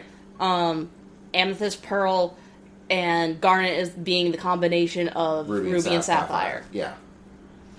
And one of the things that you do learn, and this is why I mentioned with the whole Greg thing, this is more of a Season 2 spoiler, but it's early on in Season 2. They do an episode that shows you the background of how Greg met Rose. Mm-hmm. And if you notice, there's no house. Yeah. Yeah, I noticed. The house got built after... But remember how long ago that they had Pearl say, didn't we used to have a fence? What happened to the fence? Let's build a fence again, guys. You see the fence. You see the fence. You see the fence. But I think it was because the way Steven lives there is because I think they needed to build a house for Steven. Yeah. Okay. Someplace that feels homey, because even though he is half crystal gem, he's still half human. And he still has a lot of human interests and concerns. So apparently Rose Quartz can't exist while Steven exists. Well, my assumption, and this is now me just guessing, is that in a very real sense, Steven is Rose. Yeah. Steven is Rose because that gem, that Rose Quartz, is Rose. Yeah. That's her. Yeah. But it's obviously Steven. Mm-hmm. So it's Steven right now. But that's when, was it Jasper? Yeah. A super big, burly gem who may be an Earth-created gem like Amethyst because she has the same power set. Mm-hmm. You know, when she looks at Steven, she thinks he's Rose. Like, he's not Steven using Rose. She's just seeing Rose. the gem. She's just seeing the gem and seeing his form around the gem. Apparently, for Steven to be born, Rose had to cease to exist as Rose. And that possibly the chunk of power that Steven can't handle became Lion. Maybe. That's our theory. That's speculation again, but none of the crystal gems knew who the hell Lion was. Lion was as much of a surprise to them as Steven. And, well, I could have swore there was an episode that referred to, like, Steven can't handle all of Rose's power. There was. So that power has to be somewhere. Yeah. And Steven, you know, occasionally can manifest an impenetrable bubble or summons Rose's shield, but she also has a sword, and he's never been intentionally summoned or accidentally summoned it, but Lion seems to be holding on to it. Well, Lion's holding on to a lot of things. Yeah. Of Rose's, and it actually leads him to Rose's secret cave that Pearl thought only she knew about, and it turns out that Steven always knew about it because of Lion, which leads to one of her freakouts because she always thought that she was Rose's teacher's pet. Yeah. Well, she was Rose's number one girl. You know, it was. Okay, in the episode before the finale, there is a moment where, you know, we already talked about, you know, Amethyst grew up. Amethyst was created on Earth. She's right. basically an overbaked gem. Like, I think that she got left behind on the planet long after the other gems had left. But they talk about, like, Jasper talks, you know, she calls her an overbaked reject, you know, referencing that. She calls Garnet an abomination, which makes more sense when you realize that Jasper's perspective of fusion gems is just a cheap way to make weak gems better. Right. Despite the fact that she later then tries to fuse herself. Yeah. Right. Like, but so she thinks that Garnet being a fusion is an abomination first. And then and the one thing that they haven't really addressed quite in full is when she calls Pearl a broken and discarded pearl. Right. I think that there are other pearls out there, but they haven't. Right. We haven't encountered them yet. Mm-hmm. Well, there's only a finite number of kinds of gems, I suppose, so there may be duplicates of all of them. And it's unclear how similar or varied they may be from one another. Also, we don't know, are gems now, or, you know, the crystal gems seem very organic, whereas one of them is, what's her name? Peridot? Peridot. Well, they call her Peridot. Peridot. It should be pronounced Peridot. Well, apparently both pronunciations are okay. Yeah. But Peridot, she is way more mechanical. Yeah, she does look kind of, and it does kind of fit her because she seems to be a very science and technological kind of character. She's concerned with, she's got like her weird little crystal robots and stuff. Well, that makes sense with the crystalline structure of Peridot compared to... Technically, Pearl is organic. Yeah. But, technically, Pearl is even organic, but like if you compare the crystalline structure of Peridot to compared to an amethyst, then yeah, for sure. But you know, rubies and sapphires and emeralds are all really crystalline in structure. Like Peridot's actually more complicated. Well, I remember, and we haven't even talked about Lapis yet, but... Oh my gosh, Lapis. Okay, I don't know. I almost want to take back saying that my favorite crystal gem... my favorite crystal gem is still Garnet, but I think Lapis may be my favorite gem. Possibly. I mean, she is... she's the ultimate, like, you know, little girl... growing up.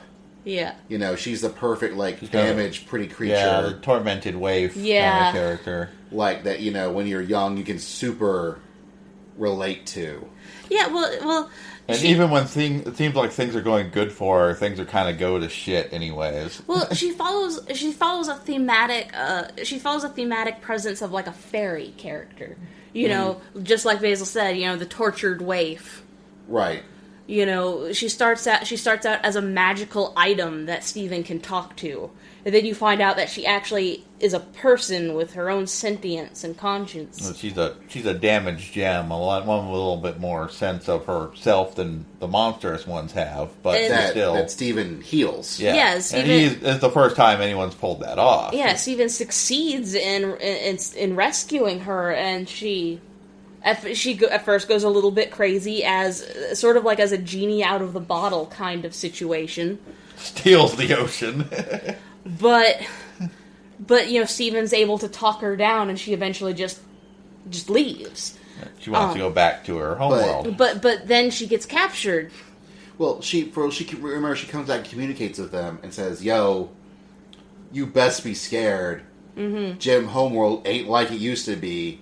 It's way more advanced. Mm-hmm. They're way stronger than you think they are. If they make it to Earth, you're screwed." And I kind of wonder if Peridot is a manifestation of a more advanced gem. Mm-hmm. Like, she is a product of gem technology, gem evolution, whatever you want to call it, has advanced, and she is sort of what they're turning into. I don't know, but... then by counterpoint, you have Jasper, who's kind of the dumb muscle. Right. Well, but the thing is I don't really know that much. Mm-hmm. I don't really know that much about geology and gemstones, but with the way that this show has put so much thought and care into everything else, mm-hmm. it actually kind of makes me want to research it a little bit. Yeah, I can see that. All I really know is that Jasper has the most kickin' awesome pompadour helmet. It's kind of like a big hammerhead. But I like Jasper. Well, I call Jasper dumb muscle, but Jasper was great dumb muscle. She's not really dumb. She's just the super arrogant galactic warlord. Yeah, she is. She is the villain that you love to hate just right off the bat because she's just so bad. Which is really interesting with the show because Steven Universe is a show that doesn't really have villains. Yeah. It has problems that Steven solves. Yes. But it doesn't have villains until Jasper and Peridot show up. Oh yeah, Peridot seems to casually want to genocide all life on Earth at one point without really even batting an eye. But you know, that's one of those things I now realize that's what Steven Universe does, is that they present a problem that they need to solve. You never really see a villain. And maybe Jasper just needs the right circumstances to not be a horrible, evil asshole. But I can't imagine what that would be at the moment. Right. Yeah, at the moment, I think she is perfectly content to stay a twisted, evil villain. But... Well, right now she can't do much because of Lapis. Because Lapis defeated her with the power of hate. Yes. Like, oh man, that was another great moment, is, like, she sits there and goes, "Let's fuse Lapis raw!" And it's even, considering that...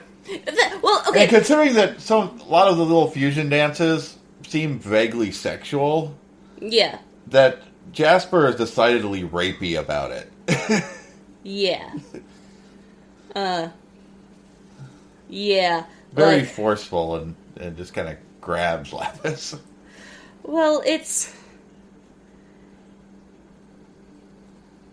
weird because I don't want to say that if you like Yuri and if you like lesbians, you will like Steven Universe. It won't hurt. It definitely won't hurt, because I almost don't even want to call what goes on between gems lesbianism, because they're so alien, I almost don't think it really As far as counts. we know, they don't really have a gender, or they're a monogendered race. And that's more or less what they've said. Yeah. It is that they are a race of alien creatures that use the pronouns of females. Yeah. They look and tend to their language, at least in English, assuming they have another language they speak somewhere, tends to default female. Default female, and it's unclear how they reproduce, but it does seem clear they do occasionally form romantic relationships. Well, for example, Garnet is an example of a romantic relation. Like, I am convinced that is a romantic relationship. They've pretty much made that canon, yeah. It's but I want to say that is a romantic relationship where the sexuality of it is almost irrelevant because it is so obvious that those two love each other. Right. That they form the stable Garnet. The moments when Amethyst and Pearl come together to form Opal are almost always moments where Steven is in danger, so clearly their love for Steven overrides the fact that they personally kind of don't get along. Right. And there is, more than a little implication in an episode that Pearl had a lot of feelings towards Rose, and they weren't really reciprocated. Yeah. That was heavily implied in one episode. There's also, on a different subject, Amethyst and Greg. Yeah. Yeah, you sometimes wonder, they have a weird relationship, and it was established they kind of hadn't talked to each other in a real long time, and they don't really say why. Right, well... It got implied to me that Amethyst started trying to pull stuff and maybe didn't fully understand why Greg didn't find that appropriate. I would say that, again, in a flashback episode, yeah, at the beginning of season 2, where we see Amethyst almost as, younger than Steven kid. Yeah. Because she is the youngest of the 3 gems, as it were. Yeah. Even though she's still probably older than Western civilization. But possibly older than Western civilization. Because time is irrelevant to them, we don't really know how long ago any of this happened. Yeah. But definitely when Greg was, first meeting Rose, which isn't that far back. Yeah. Back in the 90s. Right. And even it's the nebulous 90s. Yeah, it's the nebulous 90s. We're just going on fashion and music. She seems super young, mentions that Greg at the time has really nice hair. And we know that now she has his hair. She has hair like Greg had before he went mostly bald. Yeah. And she's seen his junk before. That's a one-off line that I believe was a double entendre in universe. But we know that they used to watch TV shows together all the time. Yeah. But she's also really, she has a lot of resentment towards him because Rose is gone. Yeah. And I kind of wonder if she sort of had, I got the impression that she tried to be a stand-in Rose. Well, I definitely think she had, a puppy dog crush on Greg. Yeah. That wasn't reciprocated because he was, with Rose, and then because of him inadvertently, Rose is now gone. And I think that hurt her more than anything Greg did. Yeah. And so I think that's where that resentment comes from. And like we said, the show has some surprisingly complex interpersonal relationships. Rose seems like she's such the linchpin on why the Crystal... because the Crystal Gem was definitely... it was her war. Right. Because at some point, the Crystal Gems decided that what the homeworld was doing was wrong. Which... it was going to end life on Earth one way or the other. It seems like, although once again, as many things we said is speculation, that what I've gotten out of my impression is that the gems, the homeworld gems, are highly colonial. They're very imperialist England in some ways. They're expanding their empire, but they're also extremely long-lived, but reproduce slowly, is the impression I've gotten. Mm-hmm. And they are, I think they're using Earth as a resource to mass-produce gem soldiers to expand their empire, and possibly other planets as well. And that Rose is like, well, but this planet's inhabited with, life already, and we're fucking it up. We shouldn't do that. Is all speculation, but that's the impression. That's also the impression I got, too. But what we do know is that the gems were coming to Earth, and if the gems kept doing what they were doing to Earth, the Earth was boned. Yeah. And Rose said, F that, Earth is awesome. And whatever other gems she could rally to her standard, she did. And you actually do see the gems, in the backstories of them waging war. Especially, they show that a lot on the Strawberry Battlefield. Yeah. They're wearing her standard. And they don't even adopt stars as their motif until after Steven shows up. Yeah. So we know that Rose is incredibly important to them. And depending on who you talk to, she was either the nicest, kindest, sweetest person in the world, or the greatest warrior the universe has ever seen. And she might have been both. But it is obviously, their love and commitment to Rose carried on to Steven. It's what ties them together and what keeps them watching over Steven. But I think it also ended up being their resentment towards Greg. And I think that's why that may be why Greg does not hang around much. That might be A, why Greg doesn't hang around much. B, where you get that other side of him being the deadbeat dad. Yeah. Because they obviously are keeping, Steven there at the home to raise Steven as a crystal gem. More importantly to them in their brains than a human, because they don't care about human things. Even though it's totally not canon, bro, the Uncle Grandpa episode where they think for a minute Uncle Grandpa is literally Steven's Uncle Grandpa, and therefore Greg's brother and father. They just sit there and go, that explains a lot. Yeah, Garnet pipes up, that explains a lot.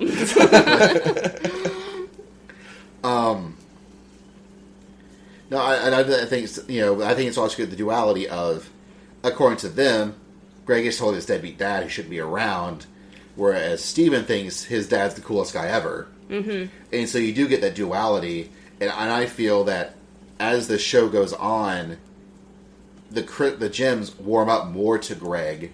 Greg warms more back up to them, and he has come more involved in Steven's life, and I think he does end up with positive character growth at the end. Yeah. Well, as far as we've gotten. The reason I say negative character growth is actually the moment when the gems are coming back and he's trying to run away with Steven, and he drops the bomb on Steven that the gems tried to invade the Earth. They were aliens. They tried to invade. For one, that makes me think it was a lot more recent than the crystal gems themselves are wanting to imply. Mm-hmm.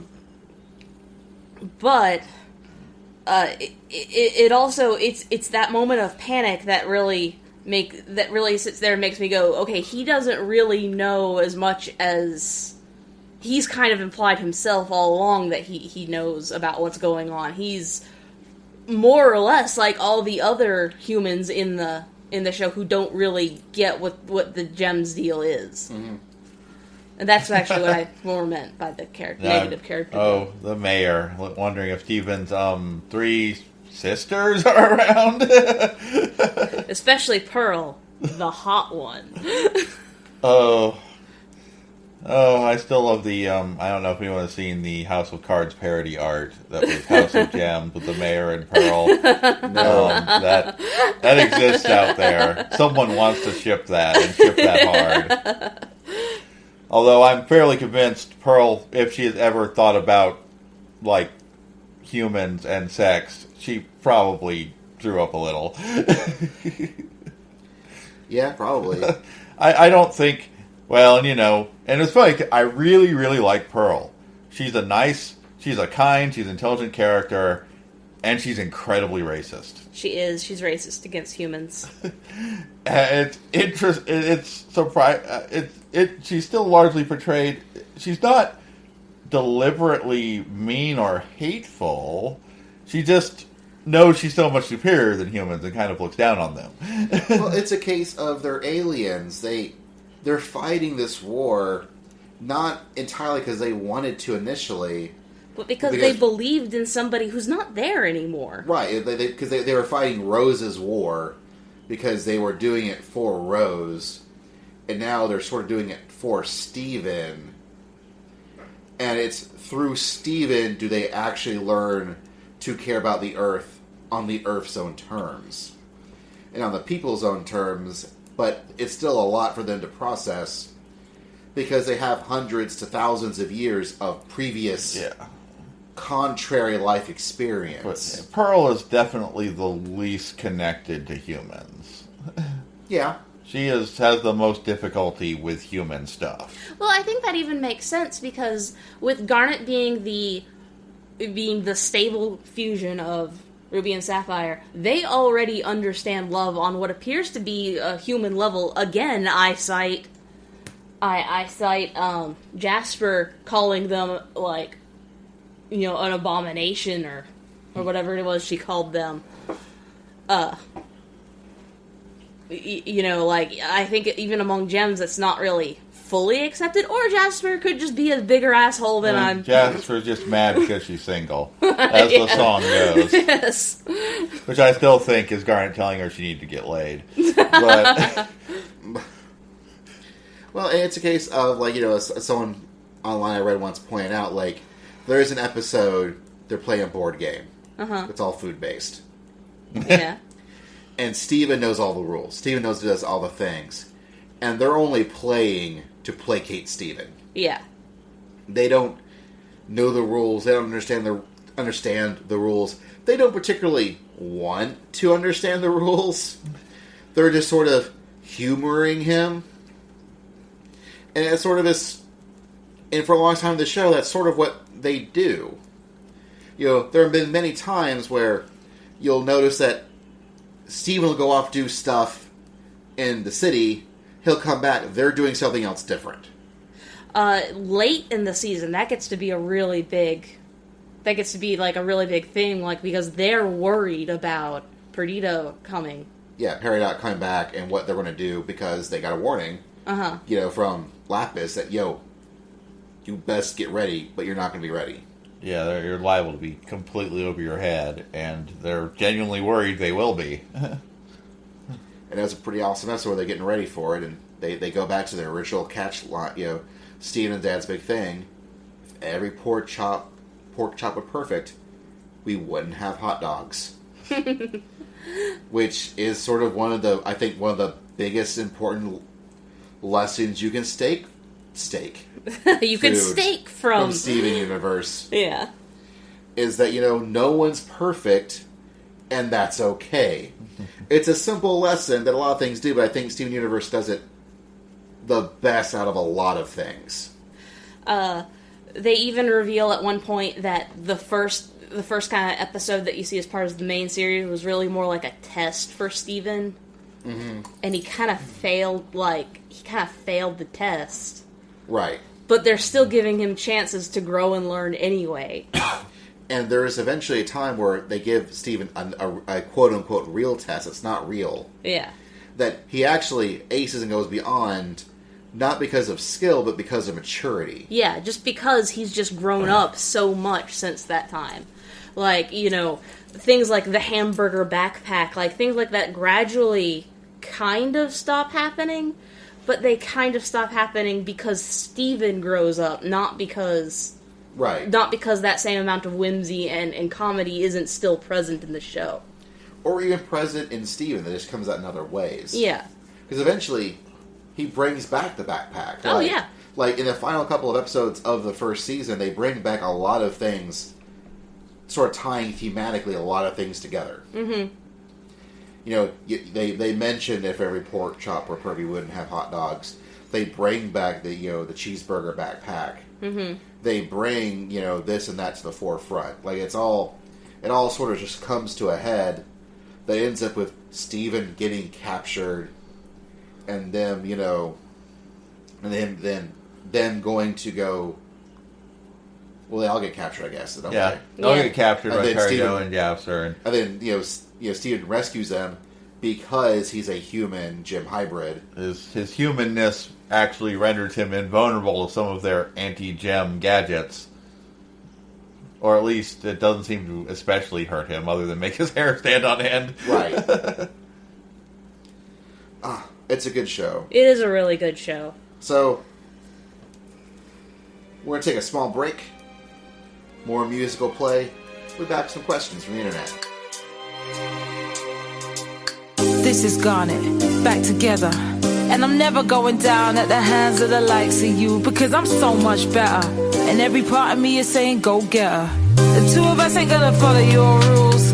Come at me without any of your fancy tools. Let's go, just me and you. Let's go, just 1 on 2. Go ahead and try and hit me if you're able. Can't you see that my relationship is stable? I can see you hate the way we intermingle, but I think you're just mad cause you're single. And you're not gonna start what we made together. We are gonna stay like this forever. If you break us apart, we'll just come make you up. And we'll always be twice the gem that you are. I am And we're back for questions from internet people like you. These come from Tumblr. What? Snap. Well, I assume our wonderful editor Pi asked, since I put the questions out for Twitter and got nothing, I think she put them out on Tumblr and got Oh, wow. Okay. some questions from a Shadow's Feather. Some of these we've already answered. We'll answer them again anyways. Yeah. Did you expect Garnet to be a fusion, Kevin? We know Doug's answer. Yeah, honestly, strangely, it did not cross my mind, although once it was revealed, it made a whole... Like, I pretty much knew once they were introduced to Ruby and Sapphire that was both halves of Garnet, Well, but I was not... I didn't think about it beforehand, but, like, I pretty much marathoned the first half of the first season. Like, when I started watching Steven Universe, it was right around the Lapis episodes had aired. And I caught up through that, and then started watching them as they came out. to add to the evidence of how, like, I kept sitting there saying, she's totally a fusion, and Barry argues with me now that he never denied it, but we would sit here and have, like, debates about it, and how he would go, she can't be. But one of the other things, like, I noticed in the show that I tried to use as, like, backup was, the room to go to, like, the gems special rooms. There's 5 points on the star. One is obviously Rose Quartz room. One is white and is obviously Pearl's room. Mm-hmm. One is purple and is obviously Amethyst room. And then there's a red and a blue. So there's got to be 2 other, like, and so I was sitting there going, either there's another gem that we haven't seen, or... Right. I remember when I first watched the episode Giant Woman, mm-hmm. It was here. Yeah. It was actually one of my first episodes of Steven Universe. Yeah. Because this was a show that y'all got me into. Yeah. You and Barry. Uh-huh. And I think you immediately went, I bet she's a fusion, like, I'm pretty fast after we watched the first episode. And this is one of the first episodes I've ever seen. Yeah. And so I was like, yeah, okay. So you sort of brought that idea up before I even had a chance to even process the show in general. And again, I'm pretty sure that the reason I came to that conclusion is not actually because, like, I'm a genius at figuring out stories or anything. It's because they layered it in there so well, you know? Like, yeah. Yeah, no, I totally... Like, they put in all kinds of clues for you to figure out. Right.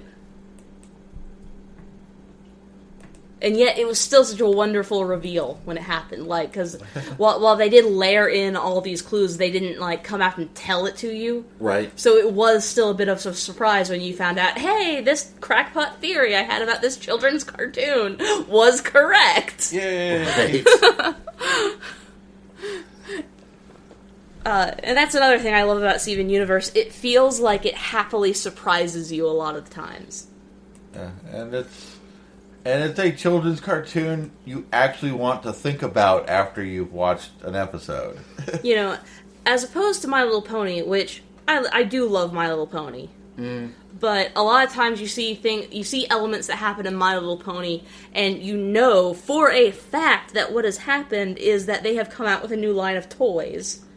And they want them to promote the line of toys. So they say, figure out a way to feature this in your cartoon. Like, I think when they came out with the whole, like, Crystal Kingdom, like, that's exactly what that was. There was barely even any disguise that that's what that was. like when they came out with the series of episodes where they introduced like all the different ponies like little pets. Right. You know, that's also clearly... Well, they still used it as an opportunity to talk about, like, the responsibility of caring for a pet. Mm-hmm. Yeah. You know, while they used the opportunity of talking about whatever toy it was to talk about a good moral, it was still primarily toy-driven, and then on the back end, put a good message to it, whereas Steven, it feels like the story is what's driving it. Right. Like 100% story plus character-driven content. Although I would not refuse like some like fig art type Crystal Gems figures. I'd be totally into that. I'm pretty sure Japan gets Steven Universe. At least I've seen Japanese fan art. Well, that's a pretty good example of whether or not they get Steven Universe. So they must be seeing it somehow. Maybe they got fan subbers, like, but I think it's airing in Japan. I know that does. It's happen. probably airing in Japan. It probably is. But next question is, how do you feel about the theory that Rose is actually a pink diamond, not rose quartz? They've never shown a pink diamond in the show. I don't think so. I don't think that she's a pink diamond simply because they've been. Again, back to that care and detail that they put they put in the show. Like, rose quartz isn't anything like a pink diamond on a right on like a geological level. So, I really don't think that just and that's why. I do, however, think that it's entirely possible that the three diamonds are divided on what to do in regards to Earth, and so what yellow diamond says may not necessarily be what the white diamond we saw already says. And I suspect that, isn't the other color blue diamond? Yes, it's yellow, white, and blue. I suspect that blue diamond is a player that we haven't even seen yet. Well, and the diamonds we're referring to is, they refer to yellow diamond. Mm-hmm. By name. By name. But has not appeared. But on the starship, that the big giant starship hand thing that they fly in on, Jasper and Peridot, there are 3 triangles on the floor which are yellow, white, and blue. Mm-hmm.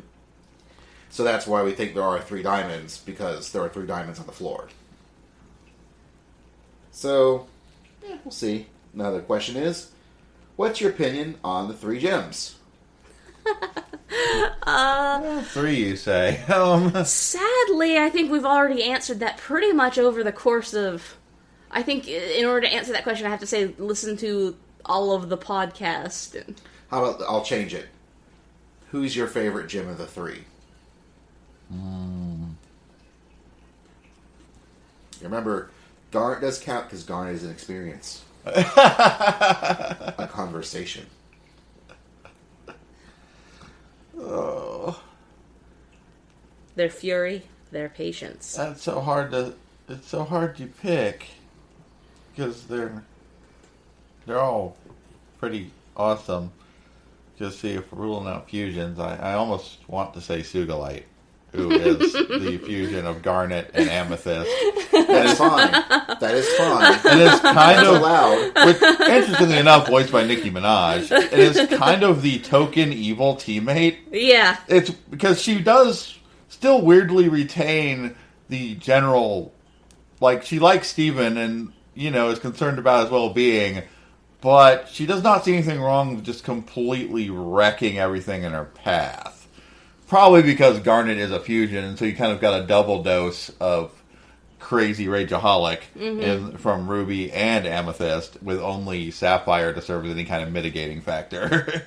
I actually really want to see Garnet fuse with Pearl. Like, I don't think we've seen that yet, and I want to. No, but we have seen them all fused together into Alexandrite. Yes. Yeah. Who is freaky looking, even by the standards of the fusions. Right. And what's your favorite of the 3? Of the 3, it's Garnet. Of the 4, I can already tell you Sapphire. I just... I'm going to go with Tiger Millionaire. Tiger Tiger Millionaire doesn't count. That's Steven. Oh, that's right.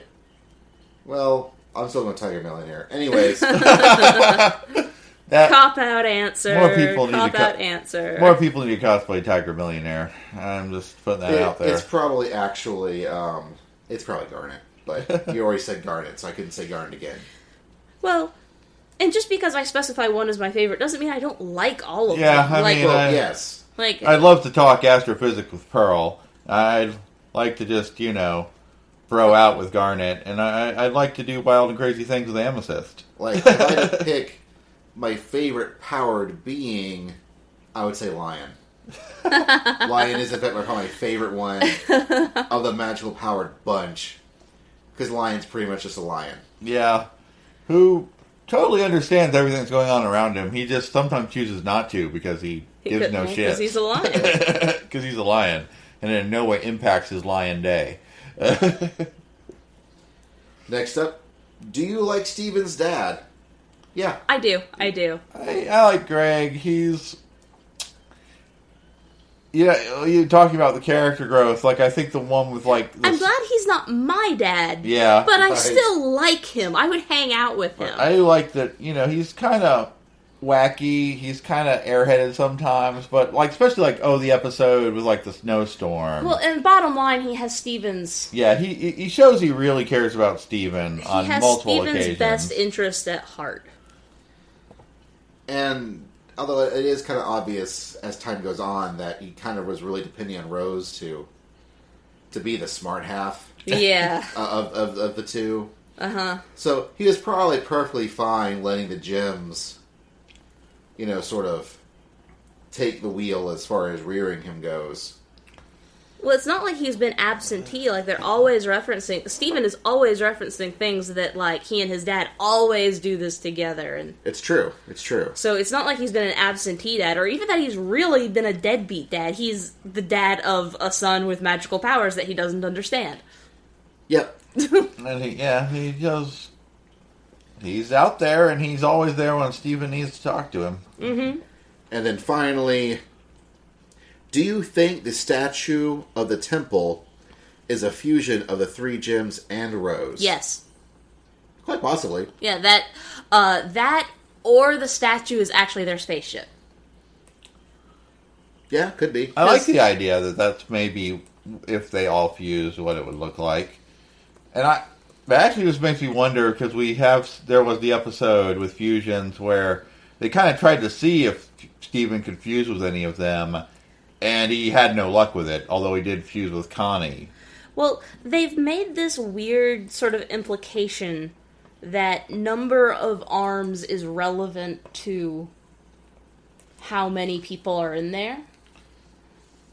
Although it doesn't always seem to be true. It doesn't always seem to be true. Notably in Garnet, that is not true. But Garnet does have the extra eye. Yeah. But it's true with Opal. It was true with the one you mentioned. Sugilite? Yeah, it was Alexandrite. Yeah, it was true with Alexander. Well, did Sugilite have extra eyes? Yes. Well, Sugilite had extra feet. I'm trying to remember what Sugilite had. Sugilite had 5 eyes. She definitely had extra eyes. And Jasper's fusion with Lapis had a ton of limbs. Actually, it had four legs. Yeah. Well, I think they were all arms in her case, but she walked on 4. It was freaky looking, whatever it was, but... Oh, Jasper. I want you to come back. I'm pretty sure she will, but... Oh. I think Perdiot may even come back. I think we may see that entire troop again. I definitely feel that you are going to see Peridot back, for sure. Yeah. Peridot. She totally got into an escape bubble and escaped the hell to Earth. Yeah, when Peridot gets frustrated, she makes Pearl's most high-strung moments look really laid back. I think that's a case of, hell, she might be going to one of the kindergartens, who knows? Yeah. She might be trying to make an army herself of more gems. But... That would suck. But yeah, so I do think that the statue is either what the fusion of all of them look like. Mm-hmm. Or it's their spaceship, because remember, the spaceship looked like a giant hand. Yeah. Yeah. The spaceship looked like a giant hand. And of course, who really knows? Yeah. Because they obviously originally get to Earth via teleporter. Mm-hmm. Well, the teleporters had to get there somehow. Yeah. Well, that's true. So it's a good question, and I'm sure we'll find out one day. Or maybe we won't. But usually, any of the major important things in the show, they do eventually come out and say it. Mm-hmm. You know, anything that's important that they hint at, they will straight up say it, because in the end, it is a kid's show. Mm-hmm. You know, it's an incredibly layered kid's show. It's a great kid's show. If you've got kids, you should make them watch this. Yeah. But the best kids shows are something that can be enjoyed by adults as well. So. And you've got pets, you should make you watch it too. Yeah. The pets may or may not understand them, depending on your pet, but that shouldn't stop you from showing it to them anyway. And they might relate to Lion. You never know. I mean, Lion, I feel, is very relatable. My cat loves Lion. She thinks Lion's amazing. Bruce loves all of them. So we're going to take another break and we'll be back with Awesomes Out of Awesome. 我らクリスタルジェームスこの世界を守るどんな時だって必ず助けるだから何も心配ない任せてガーネットアメジストそして僕スティーブン Alright, Kevin. Awesomes Out of Awesomes for Steven Universe. Oh. Awesomes out of awesomes. I don't even know. It's amazingly awesome. Crystal Gems will always save the day awesome. Alright. What do you got? Well, I don't give it one awesome. And I don't give it two awesomes. I give it an experience of awesomes. Alright. This is an experience. Well, alright. I will give it a... He's a frozen treat with an all-new taste. 'Cause he came from this planet from outer space. A refugee from an interstellar war, but he's now at your local grocery store. Cookie Cat. He's a pet for your tummy. Cookie Cat. He's super duper yummy. Cookie Cat. He left his family behind. Cookie Cat. Now available at Jergens off route 109 out of awesome. Did none of us give this a giant woman of awesome? No. Nope. But if y'all want to fuse... Come on, Kevin. By our powers combined, we'll give this a giant woman out of awesome! That was really just you giving it a giant woman. Kevin didn't really... That was a really crappy fusion, you Yeah. guys. That was... Okay, let's that try was this terrible. again. Okay. Let's try this again. Again. Then by our powers combined, let's give this A giant woman out of awesome! There you go. We were unfortunately not voiced by a female hip-hop artist in our fused form. We apologize. It's true. Although, you know, during Giant Woman, it ends with, you know, Garnet pointing out to Steve that he's probably going to be pretty good at fusion. All you wanna do is see me turn into A giant woman. So this has been the OSMcast, your podcast for everything awesome. A production of the OSMcast, your podcast from everything awesome. You know, I have the URL, Awesome Internet Radio, that one of these days I really should use. Like, if nothing else, even just to redirect to the OSMcast. Yeah. But, so, for now, I'll say, this has been a production of Awesome Internet Radio. Produced by the wonderful, amazing, incomparable Anna. And brought to you by OSMcast.com, which you can find us at OSMcast.com. OSMcast.com. You, again, leave us messages in the comments. Send us an email at awesomecast@gmail.com. We still have our voicemail at 209-AWESOME-LINE. I think it's 209. It's on the website. Sure, why not? I know it ends with awesome line.